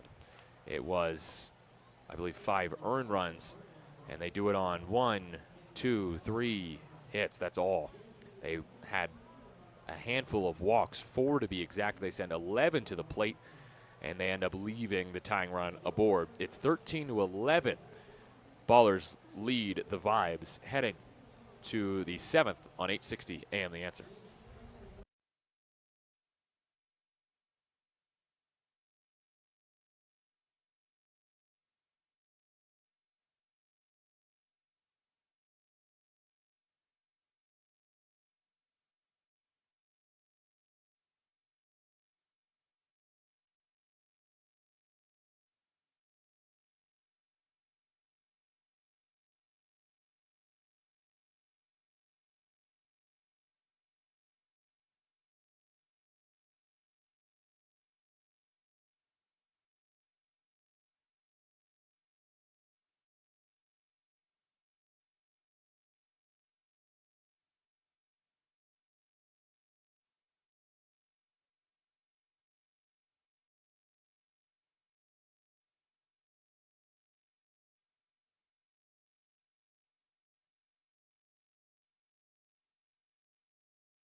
Ballers lead 13-11 in a frankly ugly game here in Colorado Springs. It is 13-11 Ballers at the start of the 7th inning. Courtwright, the pitcher, will get Allgaier, Tatum, and O'Hara in this inning. That's 5, 6, and 7. How has it been ugly? Well, I mean, pitching and defense. 13 runs on 12 hits, 3 errors for Oakland. 10 runs on 9 hits, 2 errors for the Vibes. The Vibes getting a 6-run bottom of the 6th inning. The Ballers a 6-run top of the 5th inning. Each team also has a 4-run inning. When I see you for what you truly are, which is ugly. This game. Not talking to any individual there. Just quoting a movie. Here is Jake Allgaier here in the top of the 7th. He already has 2 hits today. Ballers looking to turn the tide back in their favor with some more runs. Allgaier takes a first pitch strike, 0-1. Tell you what the Ballers would really like is if there were no more runs scored the rest of the game and they could just get out of here quickly. Allgaier fixing something. I think his sunglasses were messed up. Don't know what that was about. I'm assuming just the shades became a little loose or something. 0-1 from Courtwright. Allgaier swings and powers one. Deep right field, down the corner. It's down and fair. Himrich fields. Allgaier cruises into second with a leadoff double. His 6th double of the season for Oakland in just 25 games. He's doubling at a rather high rate. He still is looking for his first Oakland homer. That one wasn't going to get it. Just 290 feet down the line. Dylan Tatum is next. Will Oakland go with James Collier in the 7th? The answer, yes. No one is loosening in that Oakland pen. So Collier for the 7th. Oakland hoping to give him some insurance. First to Dylan Tatum. The righty takes high for ball 1, breaking ball north of the zone. Tatum today is 0 for 3, trying to push his hit streak to 6. He's hit safely in all 10 games before this in which he's had an at-bat against Rocky Mountain. Runner in second, Allgaier after his double down the right field line. 3 on the clock. Courtwright's going to run out of time. He fires with 1 outside for ball 2. Hitters count for Tatum, who's driven in 67 this year, second on the team. 19 bombs, also second on the team. 385 hitter with runners in scoring position. Swings and misses. Also, that's second on the team, just behind Lou Helmick.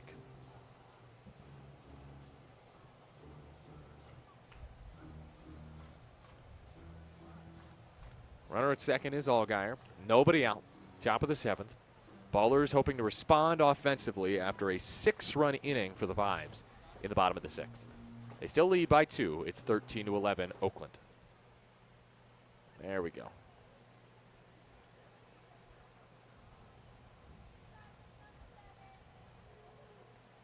Courtwright, the righty, set at the belt. His 2-1 toss. Tatum flies it, center field, right center, curling, caught. Booth makes the grab. Allgaier cannot tag. That one looked like it would fall. Booth tracked it down for out number 1. Brings up Michael O'Hara.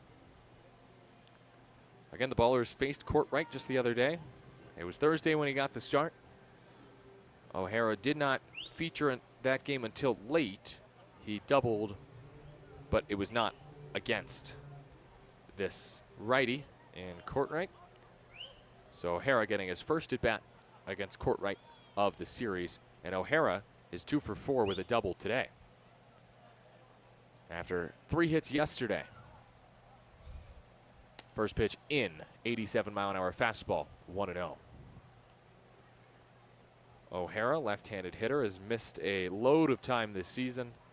3 games at the end of May with an ankle injury. Put on the IL with a leg injury in June. Came back in July. Rips through a fastball. It's 1-1. Then put back on the IL in July. And finally returned on the 7th of August, 10 days ago against Yuba Sutter. And he's starting to look like himself again. 1-1 pitch. O'Hara takes outside, 2-1. Some sort of off-speed looking pitch from Courtwright off the plate right there.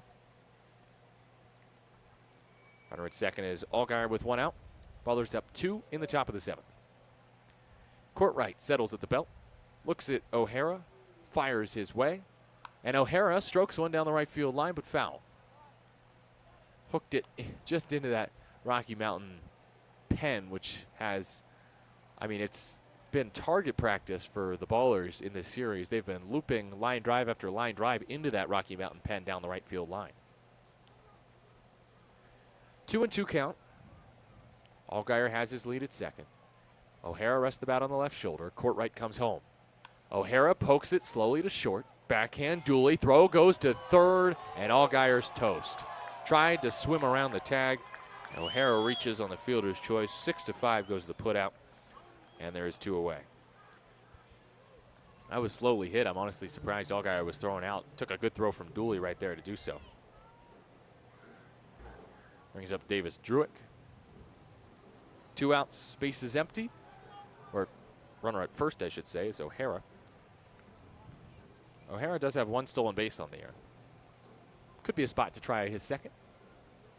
Ballers up 13-11 in the top of the 7th with 2 outs. O'Hara at first base. Druick has reached twice today. Struck out his last time. That was looking. First from Courtwright is called a strike. That was a ball. High and outside. Druick's not happy with it. Nothing in 1. He points angrily towards home plate, saying it was not over home plate. Druick 5 hits in the series and 3 RBI. Runner at first is O'Hara. 0-1 is low and in, and that was actually a strike. So a makeup call, I guess, because Courtwright missed his spot, and it's 1-1. That pitch, whatever it was, just clipped the low inside corner, according to TrackMan. 1-1 count. Next to Druick, Courtwright comes home and misses low with the fastball at 88. 2-1.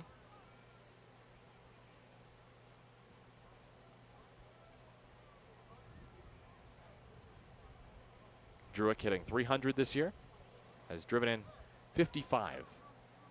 2-1 toss from Courtwright. Druick swings and rips it to right field, but foul again, just outside of that Rocky Mountain bullpen. Count is even at 2 apiece. For Collier in the 7th, he'll get 2, 3, and 4. Dooley, Linscott, and Tofflin, a dangerous part of the Vibes order.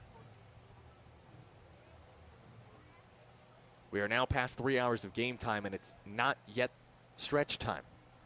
It's the longest game of the series. 2-2 with 2 outs, high and away to Druick, 3-2. This has been a highly frustrating game to call, knowing that the Ballers need to catch a bus after this game to get to the airport. I know the Ballers do have a late flight tonight, but still. 2 outs, runner will go from first on 3-2, and Druick rips it deep right field. Himrick has it, makes the catch for out number 3. Looked like he almost misplayed it, but it wasn't hit as hard as I thought. 96 off the bat.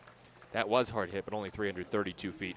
That won't cut it to right field here at Block Tickets Park in Colorado Springs. No runs, 1 hit, no errors, 1 left for the Ballers in the top of the 7th. 13-11, Ballers lead the Vibes. James Collier back out. It's time to stretch here on 860 AM The Answer.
Bottom of the 7th.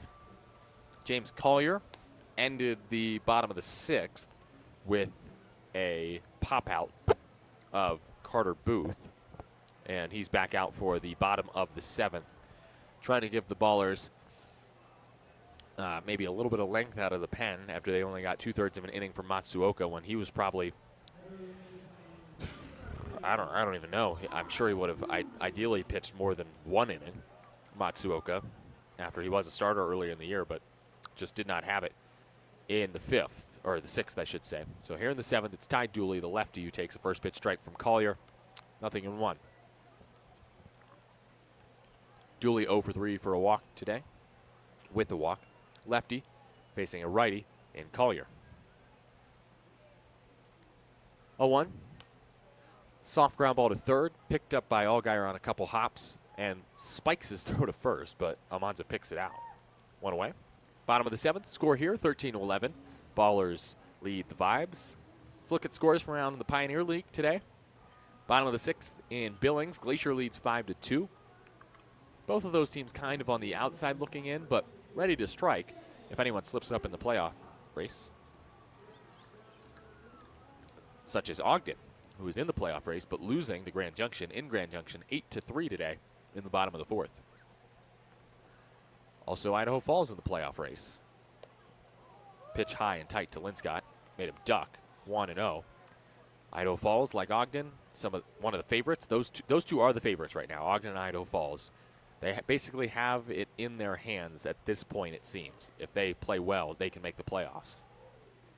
1-0 swung on a miss. Linscott to a knee, swinging at 88 above the zone. 1-1.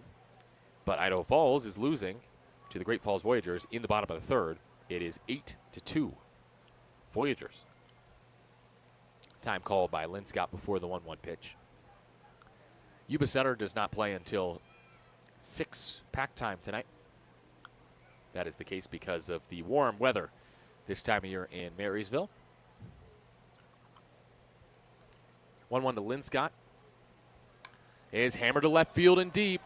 Druick races back. Does he have a play on it? No, it one-hops the wall. Makes a nice play on the bounce off the wall to barehand it, but Linscott's got a 3-hit game, back-to-back innings with a double for him. Collier just threw a breaking ball in there, and Tofflin got the hands inside it, ripping it into the left center field gap for a 2-bagger. Brings the tying run to the plate near the bottom of the 7th, and Dane Tofflin, who had a 3-run homer in the 6th. That was last inning to score Linscott, who had just doubled. Do have one more score, by the way, from Missoula, and it is a nuts score, all things considered. First to Tofflin, the righty, with 1 out. Is too tight at 90 miles an hour, 1-0. Missoula 6, Colorado Springs 6 in the bottom of the 2nd inning. Each team has scored exactly 4 and then 2 runs in the opening 2 frames. And those are your scores from around Pioneer League baseball today. Tofflin nearly hit again by 87, gets brushed back by Collier. He'll need a moment.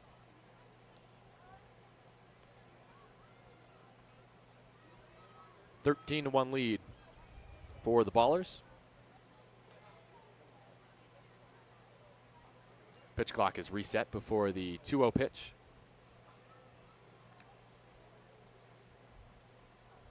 Runner at second is Linscott. 1 out in the inning.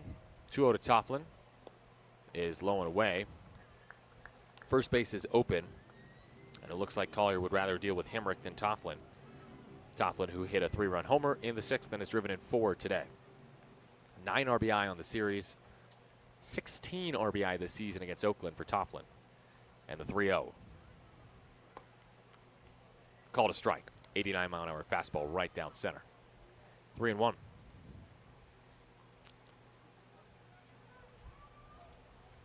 Ballers up by just 2 here in the 7th. Vibes rallying from down 12-1 in this game. 3-1. Tofflin watches a fastball in the dirt.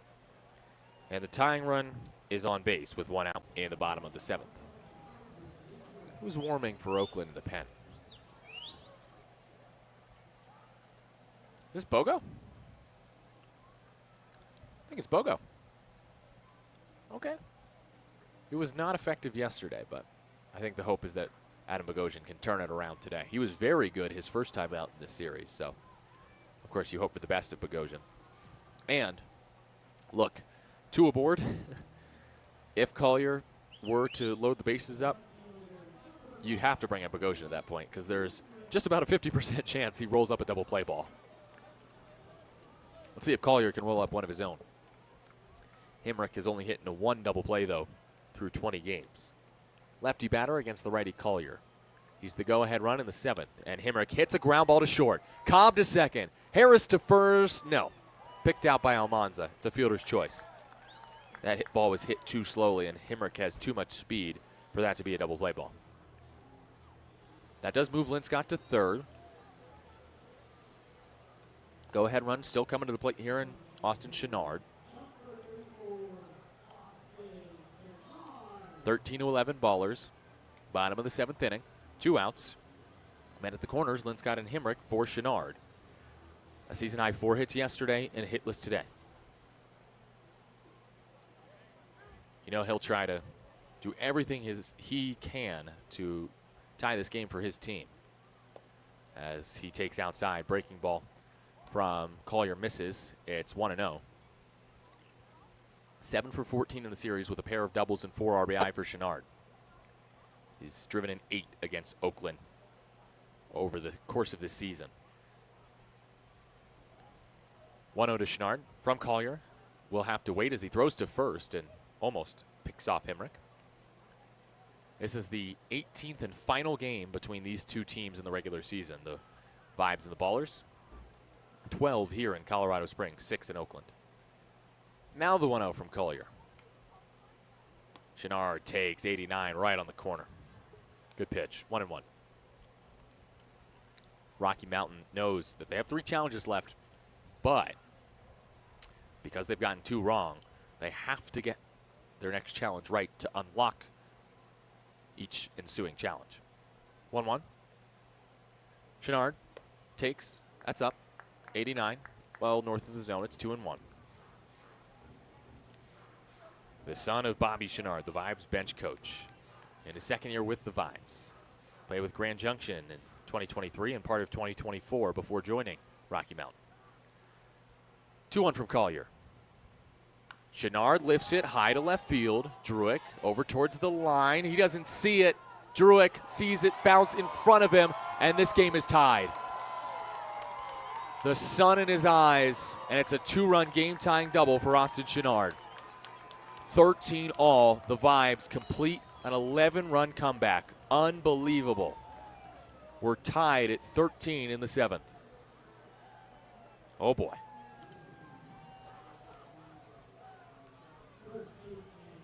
I mean, tough luck for Druick out there in left. Just never saw the baseball.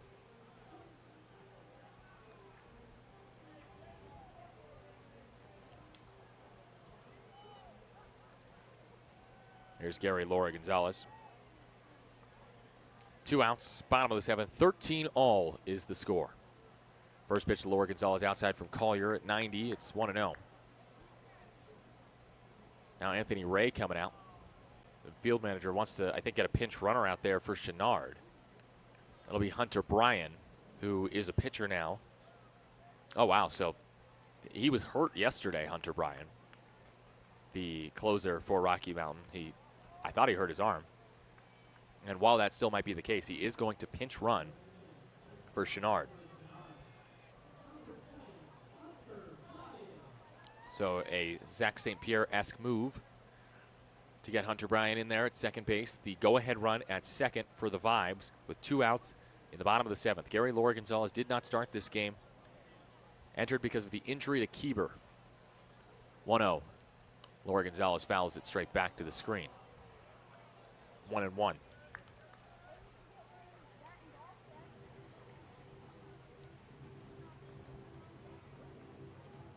It's not surprising, I think, that this game is 13 all, that both teams have been able to hit each other's pitching staffs because they've seen each other's pitching staffs so much this season.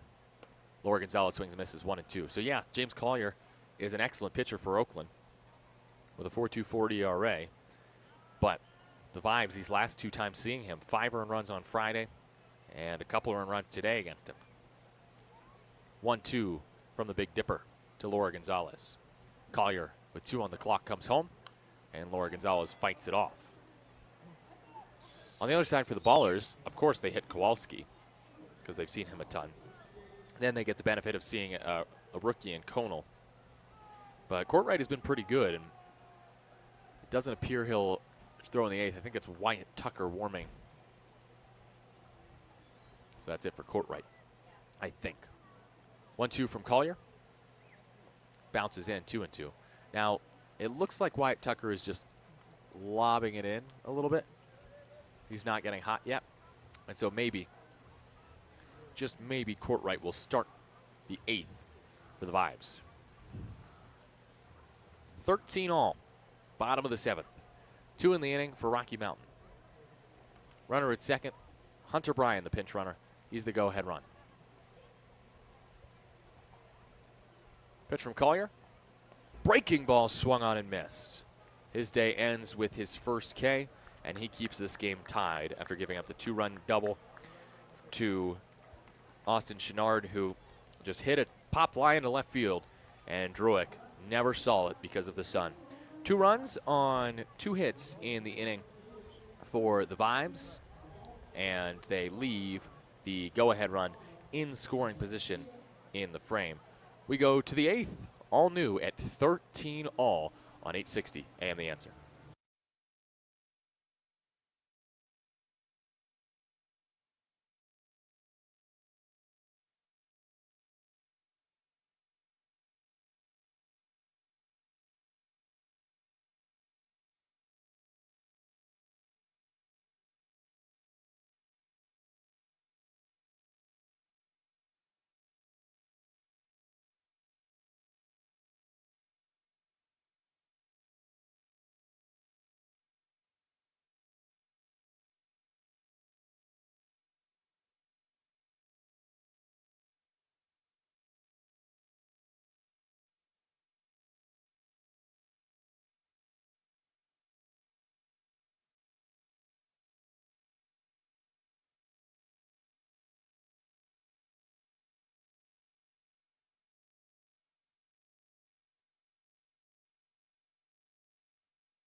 Start of the 8th, 13 all between the Ballers and the Vibes.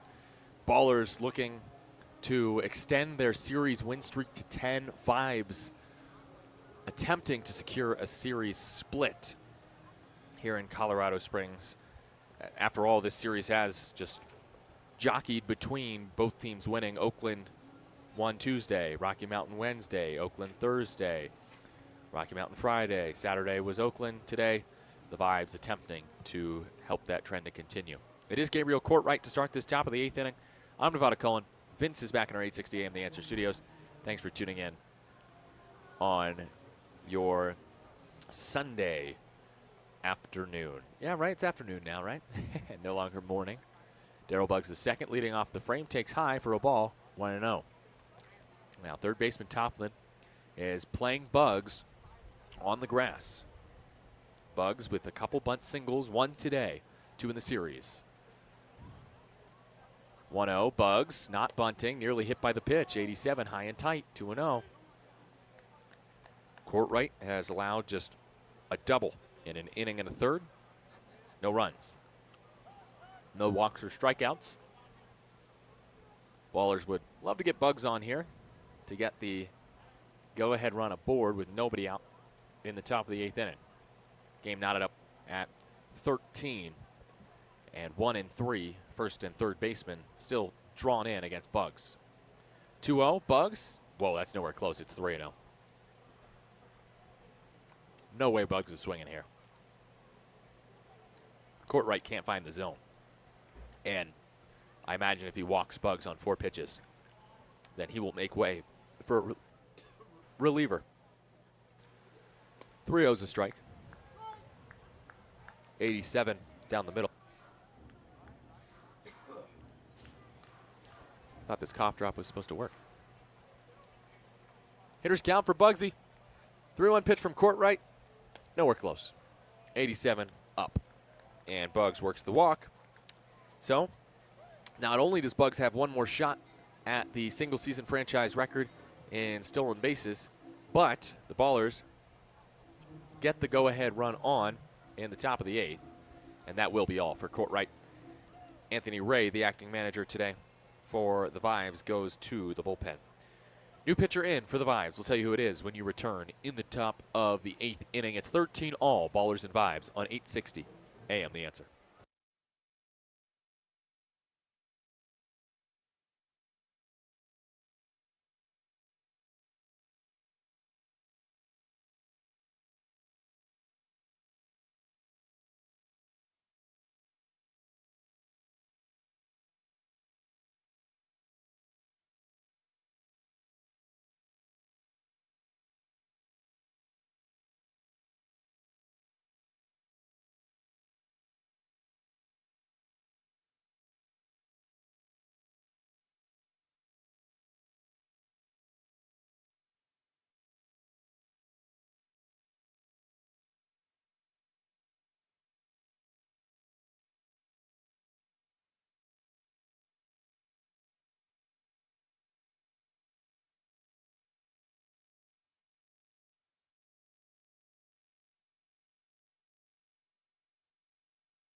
A new arm for the Vibes in the top of the 8th inning with the go-ahead run aboard for Oakland in a 13-13 game. Bugs at first, nobody out, and the new pitcher is Trey Morrell. Morrell this season, a 7.41 ERA, 5-3 record. This is his 35th appearance, 37 2/3 innings, 46 hits, and 30 walks to 44 strikeouts for Morrell. He's pitching on back-to-back days, and that should be interesting. He pitched on Wednesday through a scoreless inning. But yesterday, when an inning and 2/3, 2 hits, 2 runs, 1 earned, 2 walks, 5 strikeouts, that was excellent. But gave up the Tremaine Cobb Jr. RBI double and also a single to Michael O'Hara. And who should he have to face but the guy that doubled off of him yesterday? Here's Tremaine Cobb Jr. as the outfielders in left and right scamper back to their positions before the first pitch from Morrell. Cobb takes low, 1-0. So Morrell in for Courtwright. His line, pretty good. An inning and a third for Courtwright in relief, 1 hit. As Darryl Buggs leads off of first. And Cobb shoots it to right field foul. It's 1-1. Courtwright, an inning and a third, 1 hit, no runs yet. He's responsible for Buggs. 1 walk, no strikeouts. Trey Morrell, the new pitcher. Buggs gets his lead off of first. The 1-1 toss. He does not go. Cobb takes high and tight at 91. If Cobb gets a hit here, Buggs could easily get to third or even score if it's an extra base hit. Buggs might get into scoring position with a stolen base. If so, it would break the record for a single season in Ballers history. And on 2-1, he stays, and Cobb bounces it to short. Flip to second for 1, throw to first, double play. As tailor-made as they come. 6-4-3. Oof. It has just been that kind of series for Oakland. They've grounded into quite a few double plays. I think that's their first one today that they've hit into. But yesterday there was a couple. Day before that. Here's Isai Santos with 2 outs and the base is empty. First pitch. Isai takes low, ball 1. Nice job by Morrell to come in and get the double play ball. Who will the Vibes go with in the 9th? That's my question today. Because Hunter Bryan was the answer yesterday. He did not look good. He was also injured. Although he did pinch run in this game. But I don't think he's good to pitch today. 1-0 to Isai. Santos hits it sharply to first. That's bobbled by Laura Gonzalez, and then he races to the bag just ahead of Santos for out number 3. Ballers retired in order in effect in the 8th thanks to a double play. And we go to the bottom of the 8th inning. 13-13, Ballers and Vibes on 860 AM The Answer.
Oakland attempting to keep this game tied and stop this furious Vibes rally.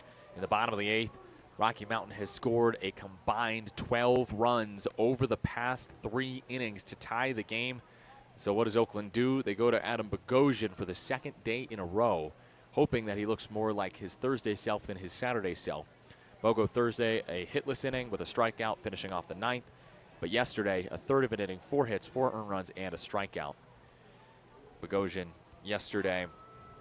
Came in to the 6th, started the 6th, and it just didn't go well for him. Singled from Chenard, double by Kieber, hit Garcia, 2-run single by Booth, 2-run single by Sam Linscott, and that was all for Bogo. And he will face Tristan Garcia, who he hit with a pitch yesterday, to start the bottom of the 8th. Game tied at 13 here in Colorado Springs, the finale of the series. And the first pitch is fouled straight back by Garcia, just to the left of the press box. It's 0-1.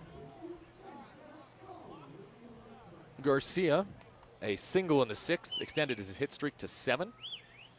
Lefty batter, hitting .376 this season, entering today. Takes high, 1-1. Garcia's .376 average is qualifying and is 9th in the Pioneer League. Hitting a respectable .364 against Oakland this year. 6 on the clock, Bogo comes home, and Garcia chases a high fastball at 91. 1-2. Who will go in the 9th for Boise? Looks like Quinn Waterhouse for a 3rd day in a row. Oof. 1-2. Garcia pops it up on the infield. Bogo wants this one. Now he's called off. Allgaier's got it and makes the catch. Running grab for Allgaier, the third baseman, for out number 1. Waterhouse pitched a scoreless inning yesterday, a hitless inning as well, and also a scoreless hit 9th inning on Friday. So he's attempting to pitch another scoreless inning as that Rocky Mountain pen is thin at this point. He's got to be tired, and maybe Oakland can take advantage in the 9th. First, they got to get there with this lead still tied. You don't want to get to the top of the 9th inning chasing a run. 1 out.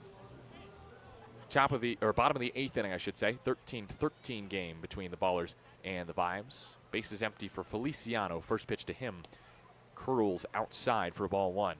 The breaking ball from Bogo for a ball. Bogosian, his 9th appearance against Rocky Mountain this year. They've seen him a ton. 7 innings, 8 hits, 6 runs, 5 earned, 10 strikeouts. His 1-0 pitch is called a strike on the outside corner. 91-mile-an-hour fastball from Bogosian. Bogosian missed his spot, I think, but still caught the edge. It's a good call from Zach Dart, according to TrackMan. Feliciano has walked in his last 2 plate appearances, 0 for 2 today. Bogosian's next pitch is slowly grounded towards first and foul of the bag, which is good for Feliciano because he stumbled out of the box and almost looked like he pulled a hammy right there. He was grabbing at his left leg after stumbling out of the batter's box.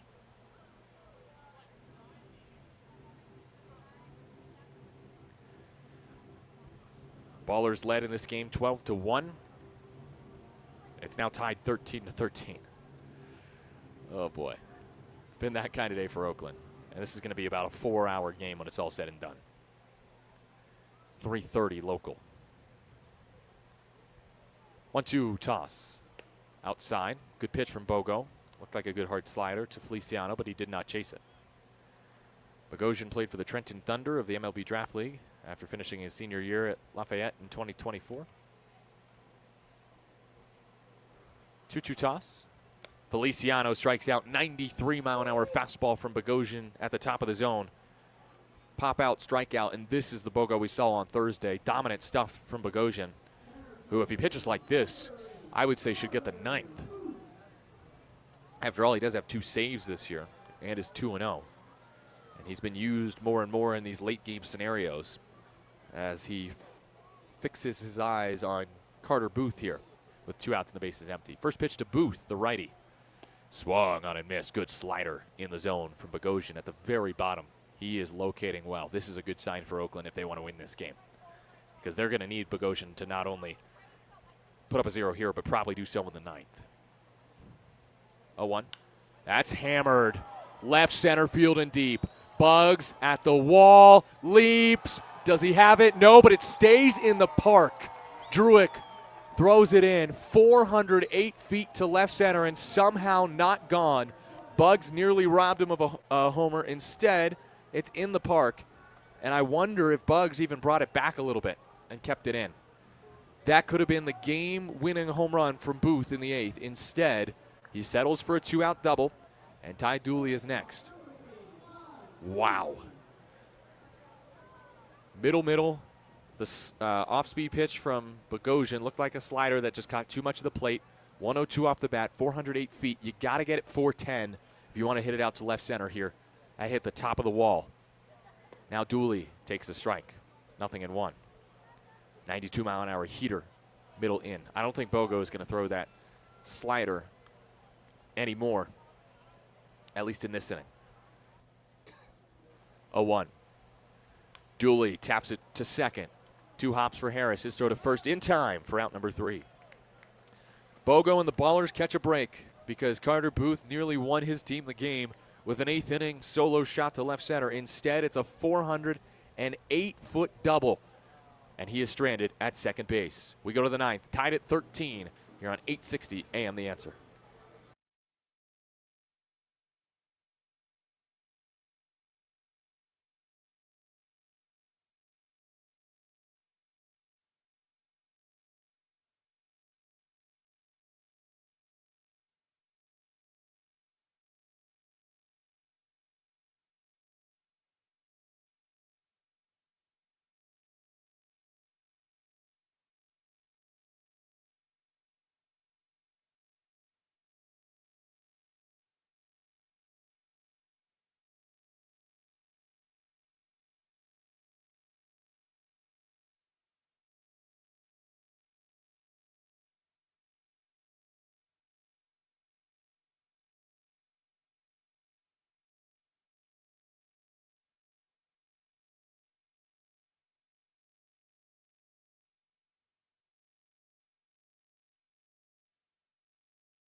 Final frame is here, just like yesterday. We're tied.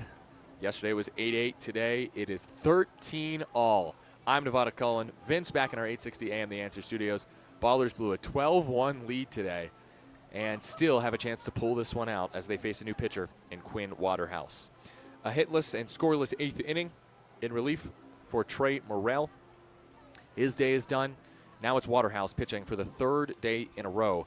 Made his Rocky Mountain debut on Tuesday, pitched a hitless, scoreless inning against Oakland. Friday did not allow a run. Saturday did not allow a run. He's hoping to make it 4 straight scoreless appearances for Rocky Mountain to start his Vibes career after he was traded from Boise on August 7th for a player to be named later. Oakland has done some damage against Waterhouse in the past when he was with Boise, but not while he's been with Rocky Mountain. First batter of the inning is Christian Almanza. First pitch, Almanza takes a called ball just off the plate. 90-mile-an-hour fastball did not miss by much. It's 1-0. Almanza against Waterhouse. Lefty against lefty. Almanza's driven in 5 runs today, 4 RBI. As Almanza watches ball 2. That's a breaking ball in the dirt. Actually, change up, low. In the dirt. 2-0. Almanza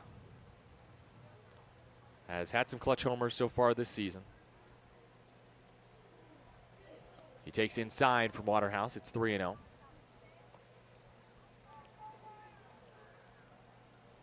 Go-ahead 3-run homer in the 5th inning against Glacier back on June 21st. Go-ahead solo shot against Yuba Sutter a couple weeks ago. Almanza takes ball 4. 90-mile-an-hour fastball just missed in. That is just a great at-bat from Almanza, knowing that his team, yes, would like a home run, but they need a runner on at some point, one way or another.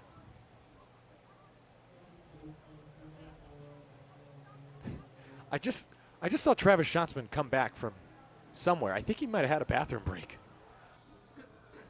I mean, I don't think he was umpiring first, and now he's back. So all 3 umpires out there. Here's Danny Harris. Go ahead, run a board in the 9th. And Danny chops one weakly to short. Throw to second. No, it's dropped. Oh, it's a poor throw from Dooley. And Almanza's heading for 3rd. The throw there, not in time. And the go-ahead run is just 90 feet away. In a game that has been so sloppy for both teams, the Vibes commit their 3rd error with a poor throw from Dooley. A fielder's choice, Harris reaches Almanza to 3rd on the E6. Unbelievable. You have to feel for Waterhouse. He just rolled up a double play ball. There should be 2 outs and no one on for Oakland. At least there should have been the out at second of Almanza. Harris might have beaten it. But runners are at the corners with nobody out for Jake Allgaier. Switch hitter batting from the right side takes in for ball one. 13-13, top of the ninth inning. Nobody out. Ballers have blown a 12-1 lead in this game. The game is tied at 13. Allgaier taps one off himself, 1-1. Allgaier has 2 hits today, 3 hits rather, and he's reached in his last 4 plate appearances. RBI single back in the third. Has already tied his season high for Oakland with 3 hits. The go-ahead run at third in Almanza. 1-1. Allgaier bounces it foul of third, 1-2. Allgaier behind in the count, but one of the best hitters on the team with runners in scoring position. A .417 average in this situation. That's 10 for his first 24 with runners in scoring position. 9 RBI as a baller. Can he make it 10? Can he put Oakland back ahead after blowing an 11-run lead? Waterhouse comes home. Allgaier bounces it. Oh, no, that hit, I think, Almanza, but in foul ground. It's a foul ball. And that is why, if you are a runner, if you are a kid listening to this broadcast or watching this broadcast on Flow Sports, note where Almanza is taking his lead. It's in foul ground. If you take a lead in fair territory and get drilled by a ball, you're out. So Allgaier stays alive. It's 1-2. Go-ahead RBI single against Colorado Springs on the 27th of July. And Allgaier rips it up the middle. This could get a run home. Stumbling is the shortstop Dooley. Flip to second for 1. Throw to first in time. Double play. Almanza scores. 14-3 Oakland leads. And all because of an error by Dooley, who to his credit turns to there to prevent what could have been a much bigger inning for Oakland. However, even though the bases are now emptied, Oakland leads 14-13 on that double play. Dooley slipped. Almanza hesitated, then ran home when he realized how slowly it was hit. And now it's Dylan Tatum with 2 outs and the bases empty, 14-13 ballers in the top of the ninth. Tatum takes low and in, 1-0. The ballers just find a way. And Sully is warming in the pen, trying to go on back-to-back days and hoping to be his best self on this Sunday. A save opportunity as Tatum bounces it to short, fielded by Dooley. His throw to first is on the money for out number 3. But Oakland leads without a hit in the top of the ninth. They get the go-ahead run on a double play ball turned by the Vibes. Almanza scores from third on the play. And we go to the bottom of the ninth inning. The Ballers, 3 outs to get for their 10th series win in a row. It's Sully time as the Ballers go for win 60 here on 860 AM The Answer.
It is, in fact, Sully time.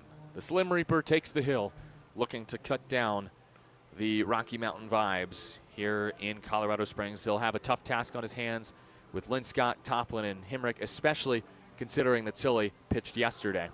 Connor Sullivan, the team lead in appearances made. This is appearance number 35 for him. 4.93 ERA, 1-1 record. Team leading 15 saves, 34 2/3 innings. 13 walks, 39 strikeouts. Sully is this team's closer. He got the win yesterday. An inning and a third, 3 hits, 2 earned runs, and a strikeout. He got the save on Tuesday, but gave up 2 hits and no runs allowed. He is the team's closer, yes. He has not looked like Connor Sullivan, though, lately. There's been a lot of hits off of him, and the key is the leadoff man. Connor Sullivan, with the bases empty, has a 174 batting average against, 308 with runners on. So can he get Linscott, who already has 3 hits today, doubles in his last 2 plate appearances, to start this bottom of the 9th inning? Here we go. Righty-righty battle. Sully from the windup. His first pitch of the day. Linscott tries to bunt for a hit and drops it foul. This team loves to bunt. Also, I don't know what deal the manager struck, but Aaron Miles is not coaching third for Oakland, and now Ernie Yake is coaching third today for Rocky Mountain and not Les Lancaster. Unless there's a suspension for both of them that I don't know about. 0-1 after Sully threw a 90-mile-an-hour fastball inside. And then throws 92 high and gets the chase from Linscott. That is a bright start for Sully. Let's see if he goes off speed here. The league leader in saves with 15. Just threw 92 on pitch 2. That is a welcome sight for Oakland. Linscott today, 3 hits. Has only been retired once. 0-2. Sullivan with the high black socks. Kicks. Fires. Gets a pop-up foul. That won't stay in play, though. Off to the right of the press box. And then it bounces into, out of, and then back into, and then out of the bleachers again. And one kid ends up with it with a Puma-branded white T-shirt and a glove. Bring your glove to the game and good things happen. Still 0-2. Sully with 8 on the timer. Kicks. Fires. Gets a fly ball. Right field, weakly hit. Santos, does he see this? Yes. There is out number 1. Crazy thing is, as much as the Ballers have blown the lead, the only reason the Vibes tied it is because Davis Druick lost a ball in the sun in left field. Those were the 2 runs they scored in the 7th. Collier otherwise would have put up a 0. It's an unlucky 2 earned runs attached to Collier's line today. Ballers 2 outs away from not only their 60th win of the year, but their 10th consecutive series win.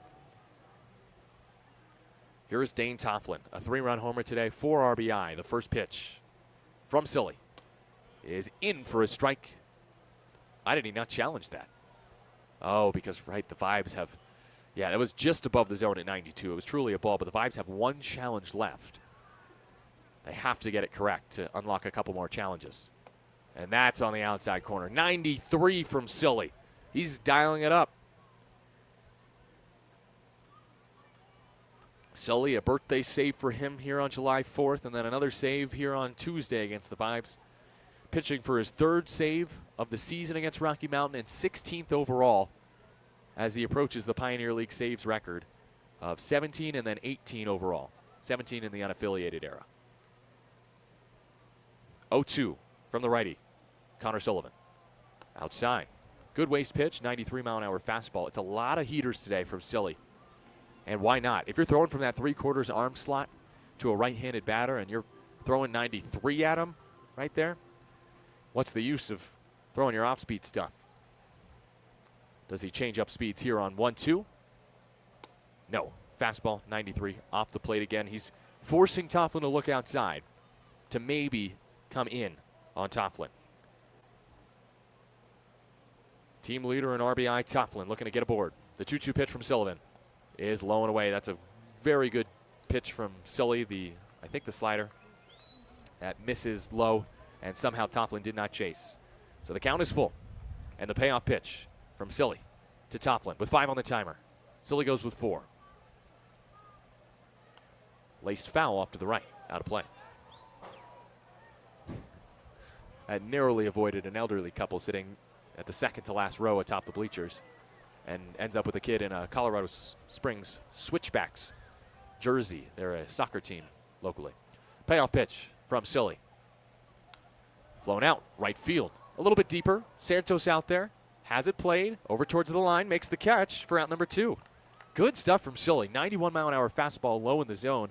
That's the 2nd straight weak fly ball out to right as he now faces Hank Himrick. And now this is where Sully is at his best this season. A 178 batting average against lefties. That's better than his 250 batting average against facing righties. Himrick against Sullivan. Himrick today has a double and an RBI single. First pitch. Ooh, that almost hit him. Ooh, wow. Inside 1-0. That was the changeup from Silly. 2 outs, 14-13. Ballers lead the Vibes in the bottom of the ninth. The Vibes trailed in this game 12-1 and tied it in the seventh. 1-0 pitch from Silly. Inside, nearly hit him. 91. 2-0. Himrick very patient up there. Oakland takes the lead in the top of the ninth. How? With a double play ball. No hits in the inning. An error by Rocky Mountain has hurt them to this degree. 2-0. Himrick grounds it foul over the head of his teammates in the Rocky Mountain dugout on the first base side. 2-1.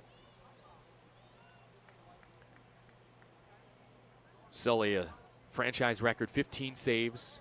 If he gets the save today, he'll be one shy of the unaffiliated Pioneer League record of 17. 2-1. Sully comes home and just misses high, 91. 3-1 on Himrick. Sully has to be careful here to execute. You don't want to hang one to Himrick. 3-1 toss. Sully from the windup. Swing and a miss. 89. Sully took a little bit off of that fastball right there and got a foul tip into the mid of Tatum. The Ballers are one pitch away from eking out the narrowest of victories here in Colorado Springs. Sully for the series. Fouled off to the left, out of play. It's off of the Jose Cuervo Cantina. Little food truck area out there and left. Himrick, he's been good in the series. 7 hits, an RBI single, and a double today. The lefty against the righty, Silly. Another payoff pitch is swung on, laced center field. Base hit in front of Bugs. The Vibes get the tying run on here in the ninth. And up comes Austin Chenard. The son of Bobby Chenard, the bench coach for the Vibes. Austin in his second year with Rocky Mountain. He's driven in today 3 runs on the season, 36 against Oakland specifically 10. RBI ground out today and a 2-run double his last time up. First pitch from Sully with 2 outs is swung on, foul back, 0-1. One of the most important plays of this game, ironically, was a double by Carter Booth that resulted in no runs because he hit it 408 feet off the top of the fence in left center and was left stranded at second in the 8th, just missing a home run by a matter of a few feet. 0-1 to Chenard. Sully comes home, misses outside with 90. 1-1. Runner at first is Himrick. He is the game-tying run. Do the Vibes dare send him? He is 2 for 2 on the bases this year. 2 outs in the bottom of the ninth, 14-3 Ballers. 1-1 is flown out to right field. Medium deep. Santos drifts over to his left, makes the catch for out number 3. Sully gets it done in the ninth, his 16th save. Oakland holds on to win their 10th straight series, 14-13. They win in Colorado Springs. They blow a 12-1 lead and still pull this one out in 9. Unbelievable. What a wacky way to finish this series in the Springs. Ballers on the season go 15-3 against Rocky Mountain, and they keep pace atop the Pioneer League with their 14-13 win today. Post-game show when you return on 860 AM The Answer.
3 hours, 49 minutes. 27 runs, 27 hits, 6 errors, and one more series victory for the Ballers. That's 10 in a row. The Ballers are at 60 wins for the first time as a ball club in a regular season. Well, yeah, first time as a ball club in a season, period, because if you count the postseason last year, they only had 59 total. So it's time for the post-game show. I'm Nevada Cullen. Thanks for tuning in here on 860 AM The Answer and on YouTube. Big shout out to Vince today for that audio recap and his work on the production side of things in our 860 studios. But I'm sure you all want to know how this game went down if you're just now tuning in. Well, the Ballers built a huge lead and then blew it. The top of the third, they get 2 runs. RBI singles by Santos and Allgaier. Top of the fourth, they get 4 runs with RBI singles from Almanza and Harris. And also there was an error and a wild pitch that scored the other runs of that inning. Top of the fifth, they get 6 runs. 3-run double by Christian Almanza, 2-run homer by Danny Harris, and another Darryl Buggs sac fly, his third of the series. And so Oakland at this point leads 12-1. And then they didn't. Because in the other side of the 5th inning, after the Ballers had scored 6, Rocky Mountain gets 4. They get RBI singles by Tofflin and Himrick, and an RBI single by Garrett Kieber. And in the 6th inning, they get 6 runs. Sound familiar? 2-run double by Sam Linscott, 3-run homer by Dane Tofflin. Then in the 7th inning, they get 2 more runs and a 2-run double by Austin Chenard, floated down the left field line. Davis Druick couldn't see it. Sun was in his eyes, and it just fell harmlessly in left field for that 2-run double. Well, harmfully, I should say, for the 2-run double to tie the game at 13. 13-13, top of the 9th. How do the Ballers win it today? Is it with another Dylan Tatum-Tater in the 9th? Is it with another late clutch hit by Isai Santos or a Christian Almanza? No, Almanza walked to start the inning, and then a double play ball was thrown by Waterhouse, and Ty Dooley, his throw to second was not good. And, that caused the runners to be at first and third for Oakland.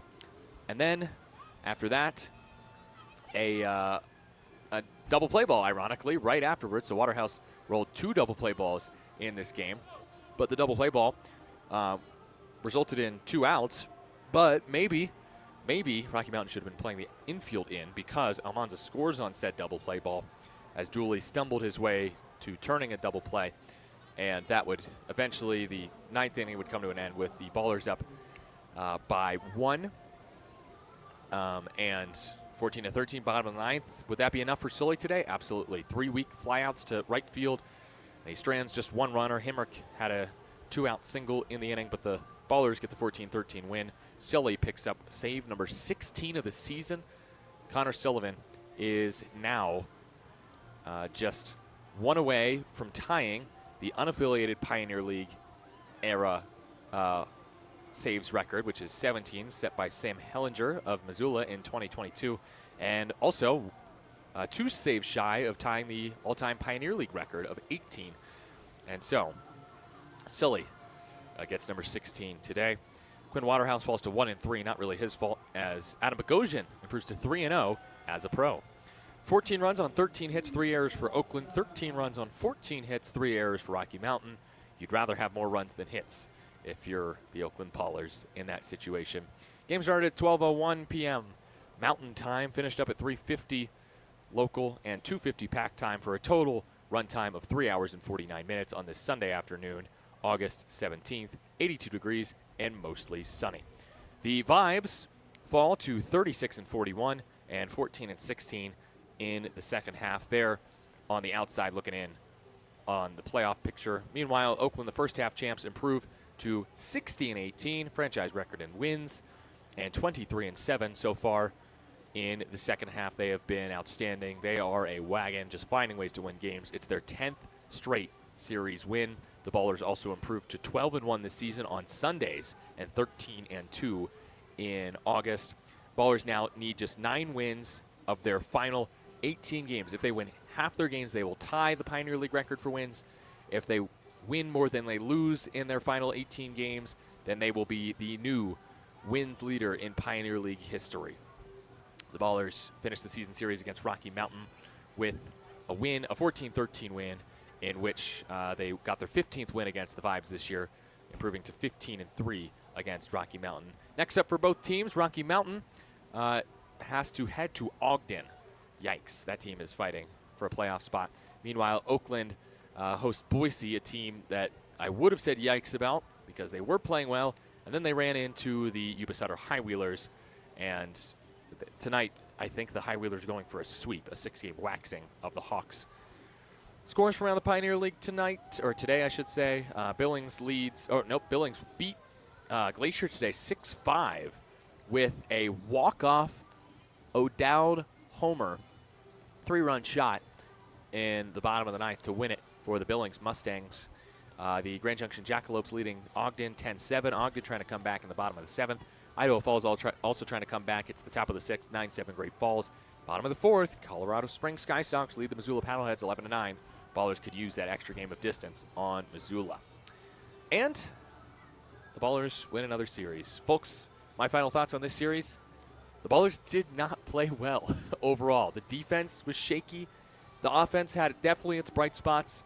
The offense was probably the thing that shone out the most in this series. But the pitching, they'll bounce back. I'm not really worried about it. I want to, again, talk about a player that didn't even play in this game. Tyler Lozano in this series goes 10 for 14 with 5 runs, 8 RBI, 5 doubles, and a triple. He would be my submission for Pioneer League Player of the Week. If he had played more games, I think he would get it. Today, though, Danny Harris with a 3 RBI game with a homer, and Christian Almanza has a 4 RBI game. For Almanza, that is his, 12th game with at least 3 RBI in a game. Who else stood out for Oakland offensively today? Jake Allgaier had 3 hits in the contest. Daryl Buggs continues to hit well. He had a sac fly today. And the Ballers win 14-3. I'm going to make sure that I get out of here because it looks like we've got a fire department, Colorado Springs Fire Department versus Colorado Springs Police Department game, softball game here on this Sunday afternoon. And I've got to go. I've got a bus to catch. So that does it for today's broadcast here from Colorado Springs, Colorado. Our final score, Ballers 14, Vibes 13, a final in 9 innings. Big thanks to those who helped make the broadcast possible, including Ballers co-founders Paul Friedman and Brian Carmel, Ballers assistant general manager Tyler Peterson, Brendan Colthurst, Ben Verhoek. Today I'm going to give Joe Horton a shout-out because his information helped me on my wide world of baseball. And you know what? Shout-out to Robert Sullivan as well, who's tuned in